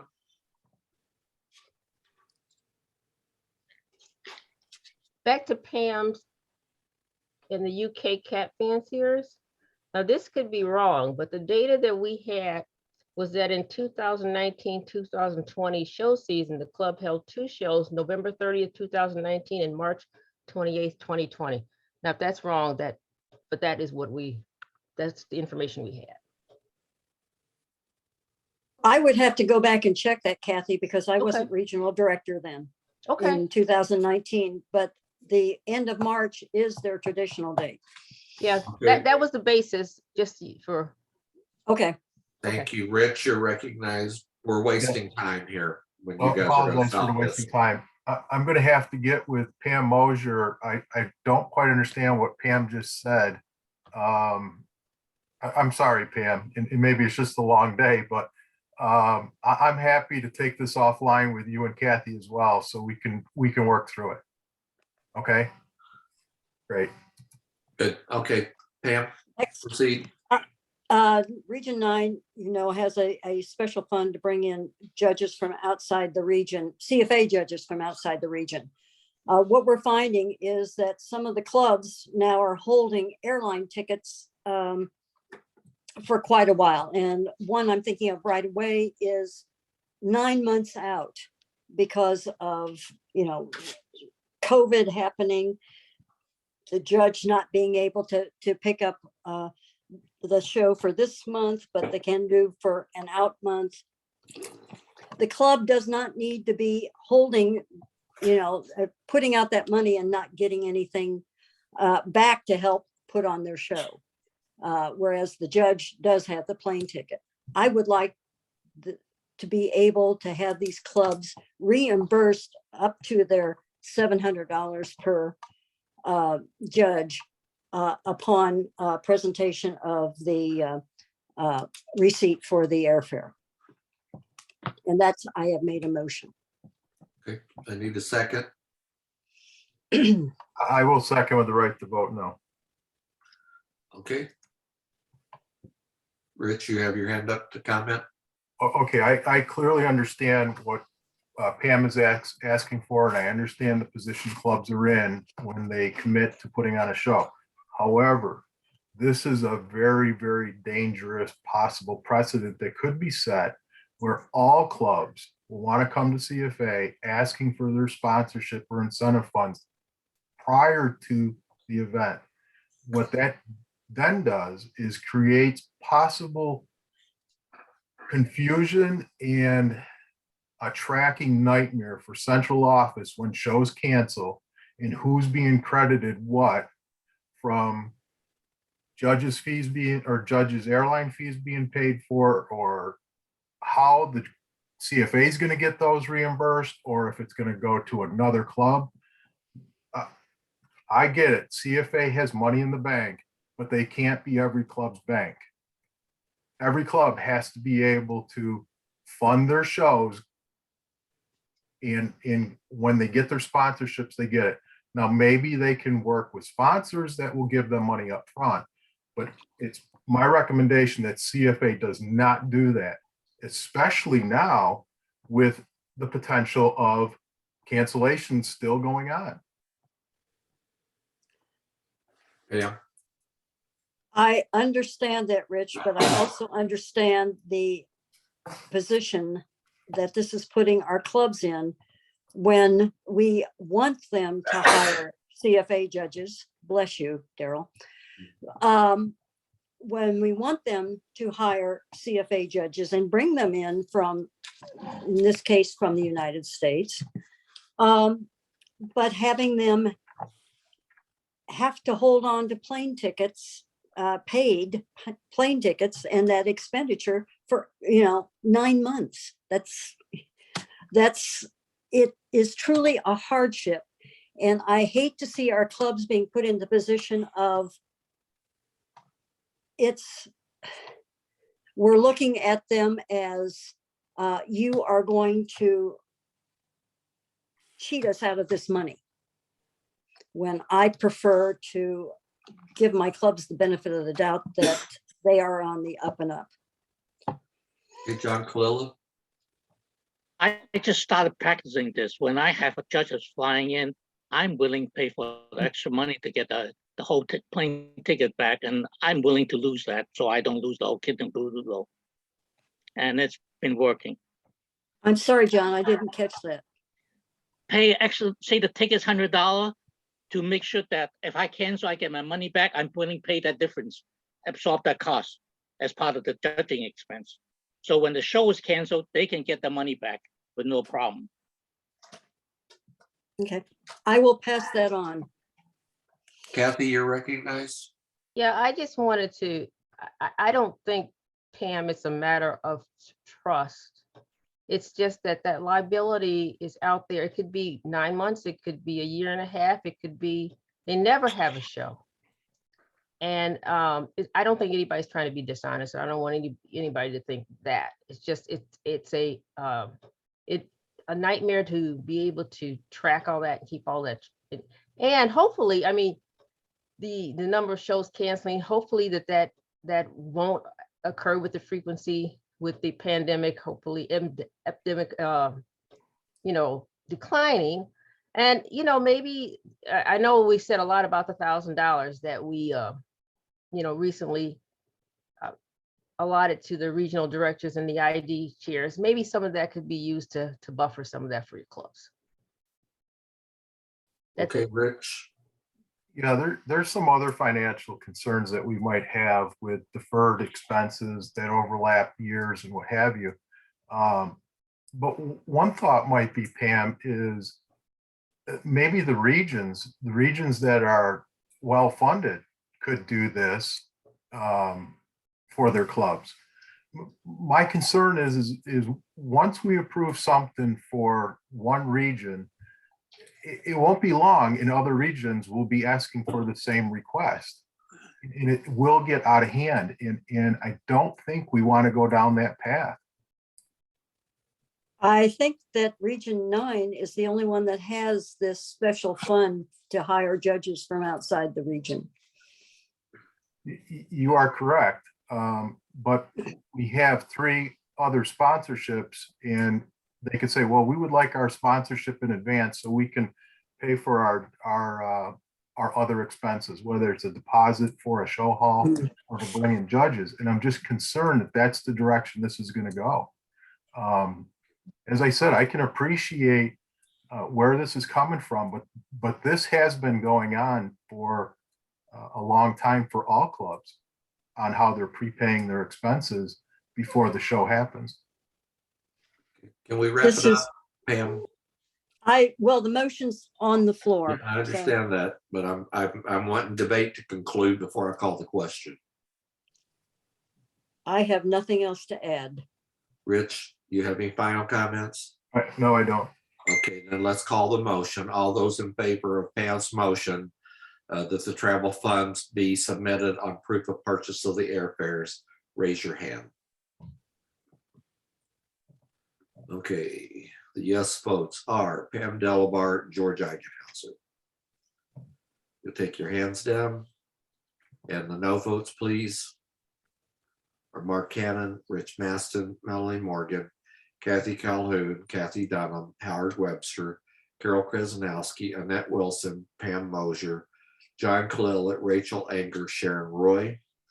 You'll take your hands down. And any abstentions? Mark, I think you voted no. Are you an changing? Okay. Howard Webster's an abstain, Kenny Curley and Hayat Designer abstains. Okay, Rachel, you can announce the vote.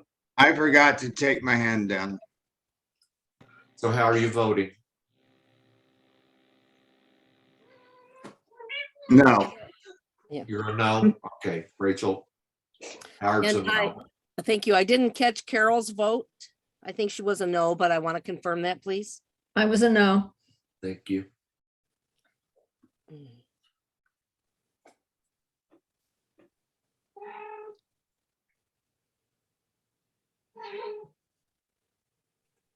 So that's 2 yes, 12 no, 2 abstentions.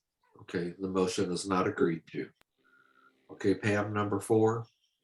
Okay, we try very hard to get our show packages in as quickly as possible at great expense. And if there is a US judge to hand carry the show package and mail from the US, we definitely try to give them the money to do so, to get this to central office as quickly as possible.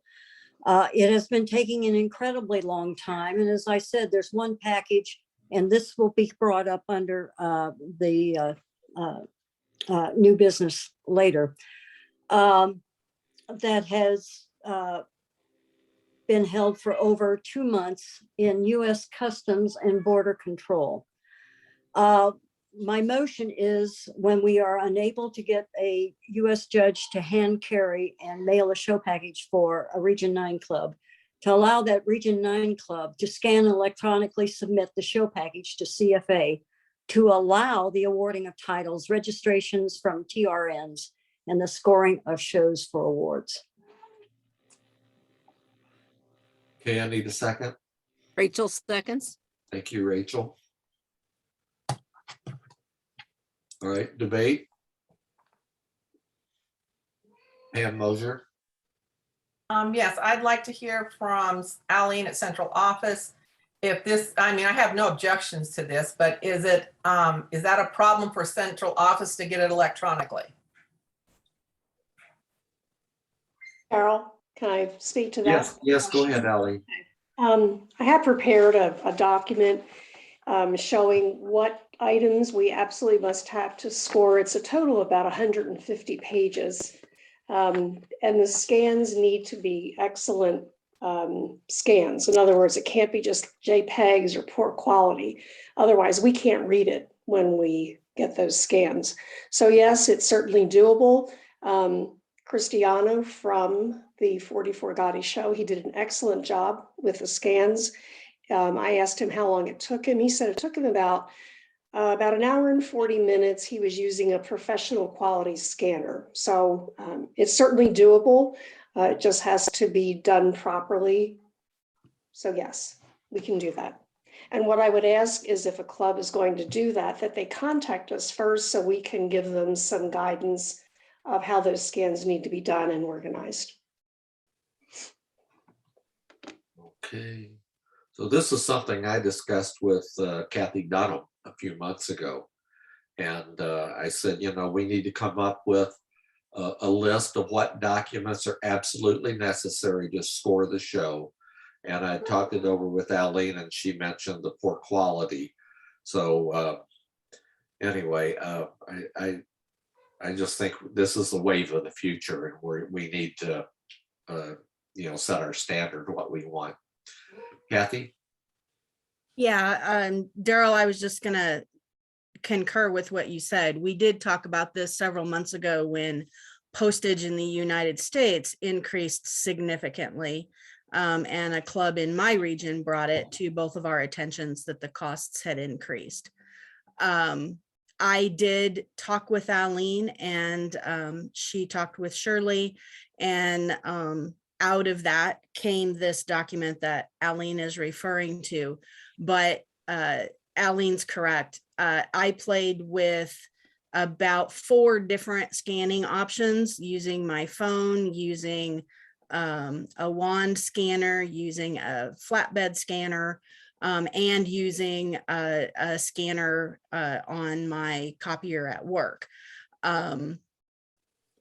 All 4 of them gave totally different versions of the documents and the quality of the documents. Obviously, the scanner on my copier at work was the best option because it was a professional grade scanner. But it is an option if the clubs are willing to actually work with central office on the appropriate options. And I do know that one master clerk in Region 3 has a professional grade scanner that she can use. So it may be something that clubs could, go together and purchase if they're all within a relatively easy geographic area, to have one good grade scanner that could be used. I did see a comment from someone in the audience saying that they hoped that this could be extended to all of the clubs in all of the regions. And I think it's coming. Technology is changing. It's getting much easier to use. And part of what we're looking at in the entry clerking program is something that Dick Kalmeyer is working on that can help with the master clerk's book. It would still take a few additional pages to be scanned though. So we're working on it. It's a slow process, a lot of beta testing, but we are hoping to get there as quickly as possible. Thanks. Thank you, Kathy. I have a Brother printer here. I also have an NV color printer, and I scan all of my stuff with this Brother printer. And a lot of times that stuff I scan, I print out, and it represents beautiful, and that includes handwriting. Aline? Dick, just a couple more comments. I think certainly with shipping a package overseas, it is very costly.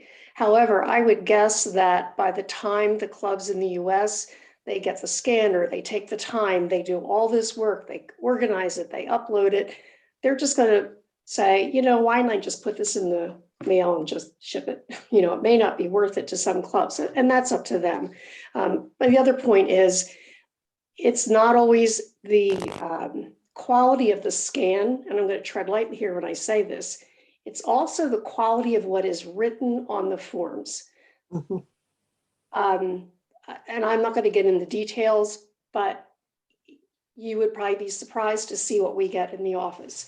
And that's what the originals. The writing, it's either too light, it's too dark, things are crossed out. It's very difficult to even read things that are original sometimes. So when we now scan it, and if it's not an excellent quality, now it's degraded to the point where we just can't read it sometimes.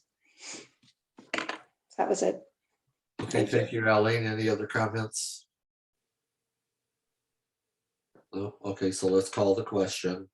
All those in favor of Pam's motion here about scanning and electronically transmitting the show package to central office, you're a yes, raise your hand. Okay, the yes votes are Melanie Morgan, Sharon Roy, George Eichenhauser, Pam Mosier, Rich Maston, Kenny Curley, Kathy Dunham, Carol Krasnowski, John Kalila, Kathy Calhoun, Pam Delabar, Howard Webster, Mark Hannon, Ayata San, Annette Wilson. Okay, take your hands down. Those opposed, raise your hand. And those abstaining. No no's and no abstains. Rachel? Thank you. I was actually a yes as well. That's 16 yes, 0 no, 0 abstentions. Okay, thank you very much. So that motion is agreed to. Thank you. Okay, Pam, I think, do you have another issue or? Yes, it's coming up later, I think. Okay. Did you Okay. get that, Rachel? It really follows suit to what we're coming up with. Okay, all right, Yes. Brandy, I sent it to the board this morning. thank you. Okay. So we are to number 28, branding and website design. Mark Cannon, you're recognized. Yes, you've read the report. There are no action items. Unless you have any questions of Melanie or I, we can move on to the next agenda item. Okay. Any questions? I see none. We have a scheduled break now for 15 minutes. You want to go on or you want to take the break? Go on. Go on. Yeah, let's go on. Okay, all right, good deal. Let's go to the number 29, unfinished business, and we have a couple of table items we need to bring up. So Rachel, I think you sent us an email for those. I forwarded Pam's email. She had 2 items on it. I did not get the email. Okay.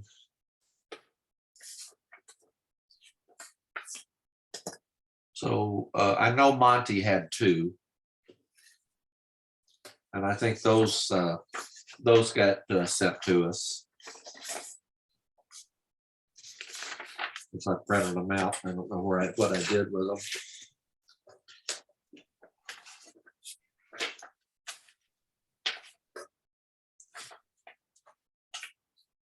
Daryl, is it possible Arlene can bring them up on the screen? I hope so. One was from Monty called, the subject line said 2 tabled show rules proposals for Sunday. It had proposal 8 and proposal 4 attached. I can resend. Oops. I don't believe I got that, Rachel. Okay, I'm resending it now. One of them was number 4. Yes. And that's the one where we had China and maritime provinces all mixed together. And that has been separated out. Oh, wait, Rachel, I have it. I didn't look in the board folder. So just give me a second. All right, do you want to do Monty's first, number 4? That's fine. Okay, hold on 1 second. Go ahead and share my screen.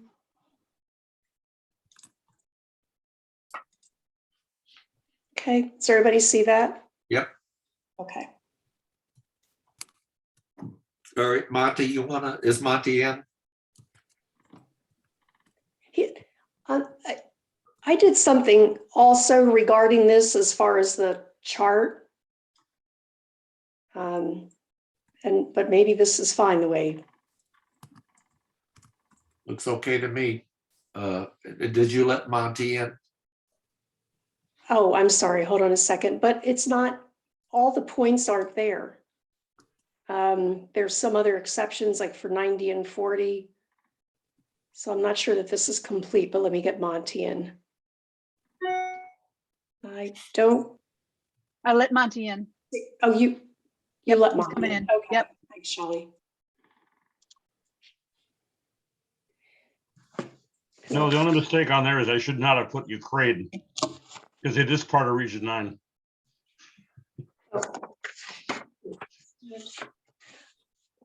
All right, but I think there's, No, all the other sections all would have be 75-25.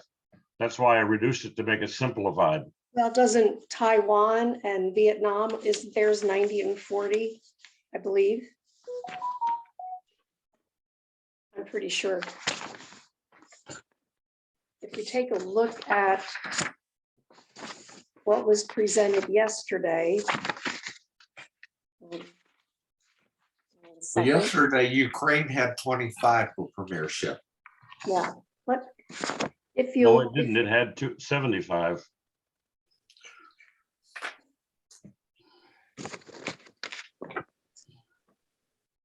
No, I think. Okay, I must have been hallucinating, but Ukraine was down and you had several 75, 25, 75, 25.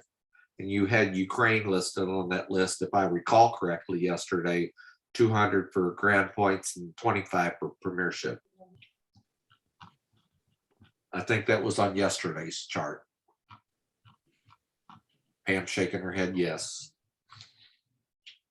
Yeah, Taiwan and Vietnam are 75 and 25. Thailand, Indonesia. You're right. So Alan, did you do an update? yeah, let me just show you what I have and see if it makes things a little more clear. You may or may not like it, I'm not sure.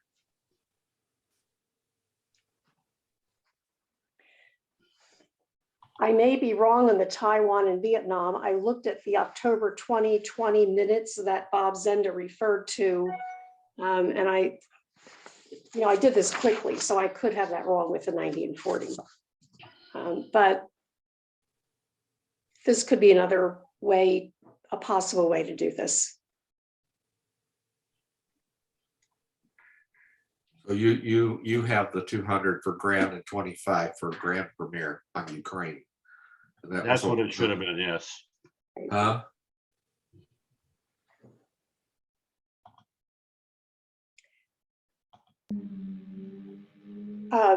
Perhaps what we could do is verify that what are the points. Bob Zenda seemed to feel that what we had for Vietnam was incorrect. No, what Bob was talking about was the way we had the countries divided up into areas.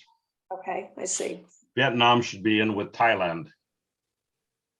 Okay, what about, That's proposal 8. We haven't got there yet. so Vietnam should be there. Is that what you're saying? Yeah, it should have Myanmar and I forget the exact 2 countries off the top of my head. I want to say Myanmar and Brunei.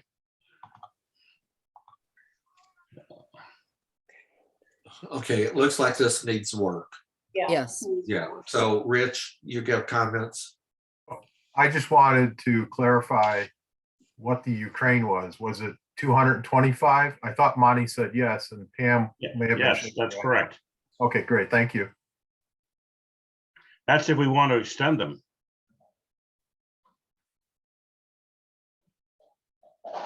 Okay, so this thing that got sent out today has grand premier points at 75 for Ukraine. Yeah, Ukraine should be its own separate little line at the bottom, 225. Okay. Okay, so that's not good. So we can't use that. All right, somebody else had their hand up a minute ago. I did, Daryl, and I took it down. Oh, you did, okay. All right, so, all right, instead of wasting time trying to figure this out, somebody needs to take the lead on this and figure out what the countries are. And Aline, I like your chart, and maybe we can further develop that to make sure we have all the countries and the points. Yeah, you'll only have 3 columns, or 3 lines, I mean. Okay. It's China, regions 1 to 9, except as noted, 275. Ukraine's 225, and then Maritime provinces of Canada, United Kingdom, Ireland, Malta, Hawaii, Russia, the Eagle Mountains, and International Division, except China, is 75-25. That's it. All right, and that includes Vietnam, that includes Taiwan. Yes, they're all part of the International Division. Okay. All right, does everybody understand that? Do you want to use Monty's thing here with 3 columns? I need some comments what we want to do, or we're going to have to send this back to work on it. Thank you, Carol. Yes, I will move to use this chart with the addition or the change of Ukraine being a separate line item for 200 points in Grand Championship and 25 points in Grand Premiership. Okay, Aline, put your chart back up. Were you referring to Monty's chart or the chart that I did? Your chart. Okay. And I was, okay. Rachel will second while we're doing that. See, that's what was normally required. Okay, That's the exception was to change it, that was made to lower all those other numbers except for China to 75 on the left for the grand champion points and 25 on the right for grand premier points. That happened to Taiwan, Vietnam, Malaysia, Thailand, Indonesia, Vietnam, Hong Kong, et cetera, et cetera. Daryl, may I say That's something? why it's not that. That's why you need to look at mine. Daryl, may I speak? It's Carol. Yes, go ahead, Carol. Monty is correct. What we're talking about is We're not talking about the extending- current rule. We're talking about extending these exceptions for point requirements for the next show season. That's what this is about. And the exception was to lower those numbers for all those other areas to 75, 25. Yes. Except Okay, Ukraine what Aline is saying is all those countries are not listed. they don't need to be individually listed. They're part of the international division. Okay, That's correct. all right. So what we need to do is in between these two columns, insert, you take Ukraine out of the first column right there. Right. All right. And then make another column in between these two. Or below them, either one. Well, I don't care. There you go. All right. 200. And then 200 and then 25. There you go. Okay. That's it. Okay. And take except as noted out. And then the question is whether you want to extend the exception or not. Exactly. You do need that except as noted. Yeah, you need that You do need that because Hawaii is one of the exceptions. because Hawaii's an exception. So are the Maritime Province of Canada. So Yeah, is Russia. Well, Hawaii's listed in the second one. Right. But it's part of regions 1 to 9. Oh, you're saying except, okay.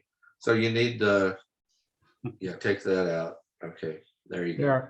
Daryl, Yes, this is late. We're not thinking clearly. I think we could be making some mistakes here. I suggest that they bring this back to us later. Rather This is than exactly try what and it's gonna fix look it like on when the you bring it fly. back. Fixing it on the fly isn't gonna work. This is exactly what it's going to look like. that's what they're gonna bring back to you, Mark.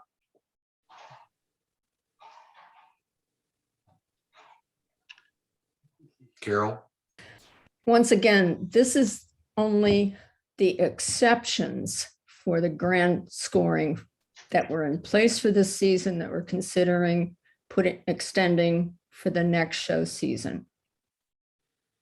These were the point requirements that we had in place for the current season. We're trying to make a decision as to whether they should be extended for the next show season. And the way the chart appears now is correct. Okay. All right, is everybody okay with the chart? All right, so. All right, so. Are you ready for the vote? Okay, thank you. Everybody in favor of extending the grand prepare points into the next show season, raise your hand. As listed on the screen. So the yes votes are Melanie Morgan, Rachel Anger, Pam Delabar, Kenny Curley, George Eigenhauser, Sharon Roy, Rich Masson, Kathy Dunham, Carol Krasnowski, Annette Wilson, Howard Webster, Hayata San, Kathy Calhoun, John Kalila, Pam Mosier. And if you'll take your hands down. Okay, the no votes, please raise your hands.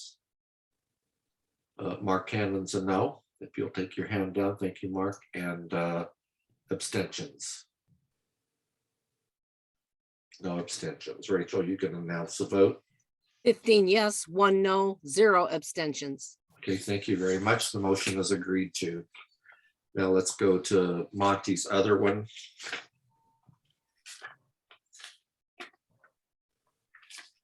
Okay, Monty, go ahead. Okay, number 8, the only thing we did here was adjust it to actually, what we had wrong was the international division definitions in the original proposal weren't what they really are. This is what they really are. and there's no changes there. The proposed change was whether we're going to impose regional and divisional point requirements for setting regional and divisional awards. Right now, we do that for the regions, but for the divisions, it's based on the number of rings that are held within the particular area that that individual lives in. The concern that came up last year, and I'm sure it'll probably come up again this year, is we have divisional cats because they don't have a show within their own division or going to another area and getting points there, but then they really can never win any award at all because in their own area, there were insufficient number of rings to generate an award. Okay. So what we did last year was you imposed a point requirement and got rid of the ring requirement. This proposal would make that a permanent change. Okay. Any comments?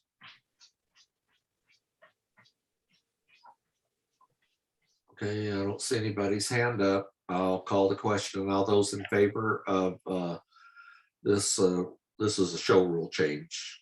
Okay, raise your hands. Okay, the yes votes are Rachel Anger, Kenny Curley, Pam Delabar, Mark Cannon, Carol Krasnowski, Kathy Dunham, Kathy Calhoun, Melanie Morgan, George Eigenhauser, Sharon Roy, Rich Maston, Annette Wilson, Howard Webster, Pam Mosier, John Kalila, Hayata San. Everybody. Okay, well, I don't have a vote from Kathy Calhoun. Okay, so the no votes, please. And abstentions. So Kathy, which way are you voting? Kathy Calhoun.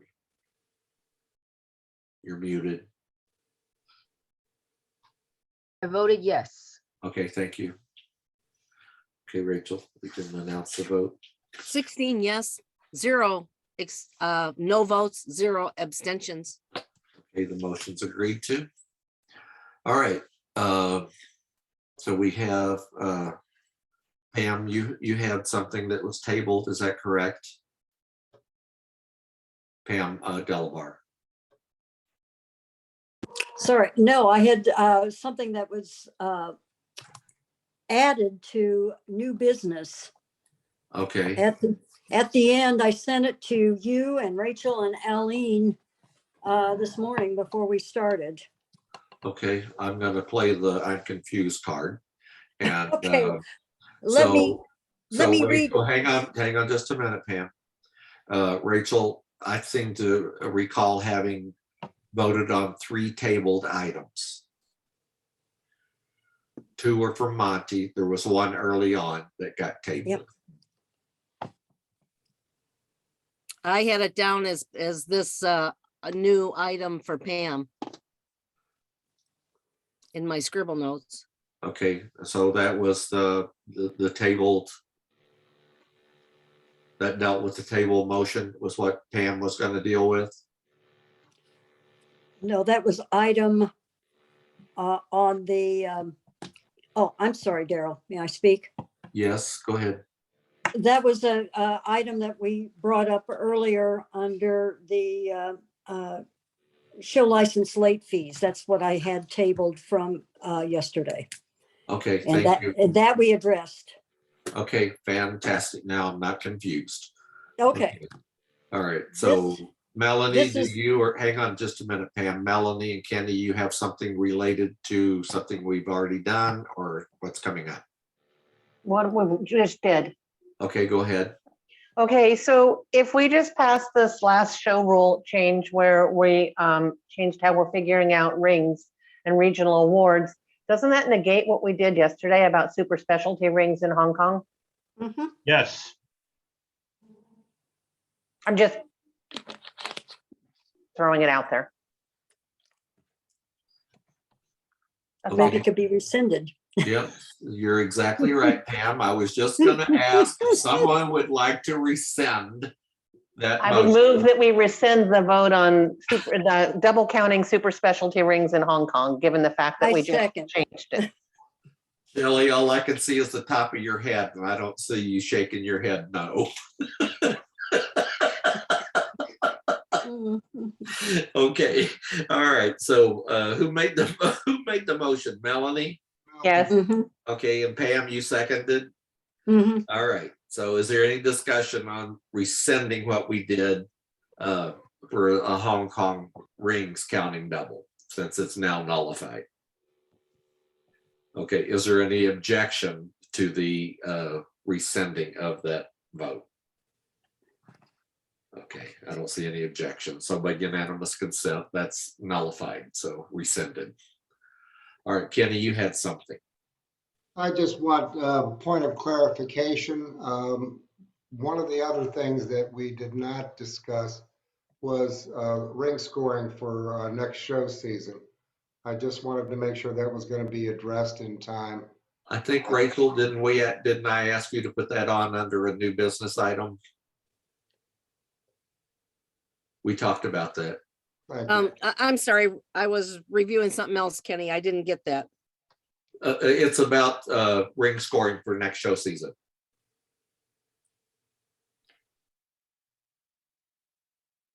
I'm sorry. The number of rings to qualify, 50, 20, and 50. There's a lot of people unhappy about that.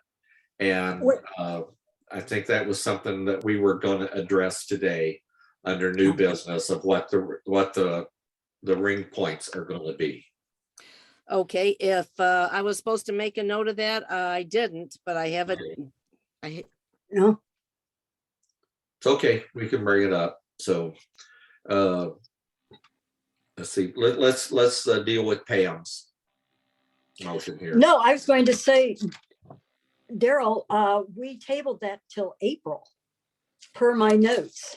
Oh, we did. Oh, okay. Yeah. That's correct. There's supposed to be, Monty's supposed to work with the committee. I'm assuming he's going to work with Mary Kay to come up with something. All right. That's what I wanted clarified. Thank you, Daryl. Yeah. Okay. So Pam, you have another issue. Is that correct? Yes, one final, and it's an exception to show rule 6.16, and that has to deal with TRNs. They're effective for 60 days. After that time, a cat or kitten is not allowed to be entered in a show unless they have a permanent registration number. We have brought up 44 Gotti held a show on the 20th of November in Vincenza, and the show package was promptly sent to central office, except it promptly ended up in U.S. Customs and Border Protection. Where it stayed there, it was never delivered to central office. And as of Friday, the 4th of February, it was delivered back to the show secretary. We had a total of 19 cats and kittens that were given a TRN at the Vincenza show, and 4 of these cats were entered in the 22-23 January show in San Jacinto. Central office gave permission to use the same TRN. What I want to do to make sure that we are fully covered per the show rule is I move the board of directors grant an exception to show rule 6.16 and allow the appropriate processing of the affected cats from the 20 November 2021 and 22-23 January 2022 shows. That includes titles, registrations, etc. Melanie seconds. Okay. I don't know who made the second, but I heard Melanie, so we'll document it as Melanie. All right, George. I just want to be sure, is this going to completely solve the problem with this motion? Or are there some, I guess, still in transit? When did the packet? I don't know. The show secretary, Cristiano, has been working with Shirley and with Aline to get the appropriate documents sent over. So hopefully we will have everything. But the thing I wanted to address was the TRNs and the allowing the cats to be entered in the following show. So there may be a subsequent motion if there's additional problems, but this fixes the problem for today. This fixes the problem today. I'm good with it. Thanks. All righty. So we have Pam's motion and a second on the floor. Any more further comment? Any objection to Pam's motion? Okay, I see no objection by unanimous consent. Pam's motion is agreed to by unanimous consent. Okay. So that's all that I think I have. No other committees or Rachel, do you have something under new business? There are 2 items under new business. Good deal. Let's cover those.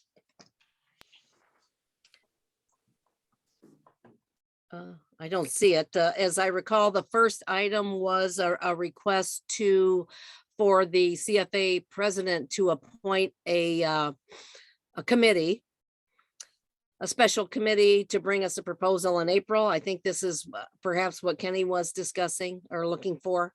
At the April meeting, we normally discuss that. I privately gave Daryl a couple suggestions of who would be good on that. Okay, I didn't get that, Rachel. Oh. That's the thing with our stuff not connecting with one another. Yeah. Yeah, I think they were in the email where I talked about this with you and you said to bring it up as a new business item. But my request at this time is that the CFA president appoint a special committee. I did not include an action item because that would be the president's discretion. Okay, Mark Hannon, you're recognized. I think you said just a few minutes ago that it was going to be Monty and Mary Kay. Correct. Do you want to serve on the committee, Mark?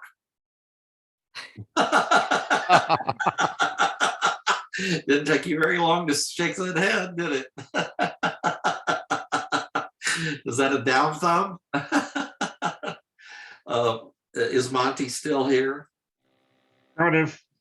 Monty, you okay working with Mary Kay and you can pick someone else of your choosing? Sure. And I'm going to make an assumption right off the bat that you don't want 50 and 20. Well, I would think that's obvious. Okay. Does anybody on the board want to serve on the committee? That way you could be a liaison, since Mark turned me down.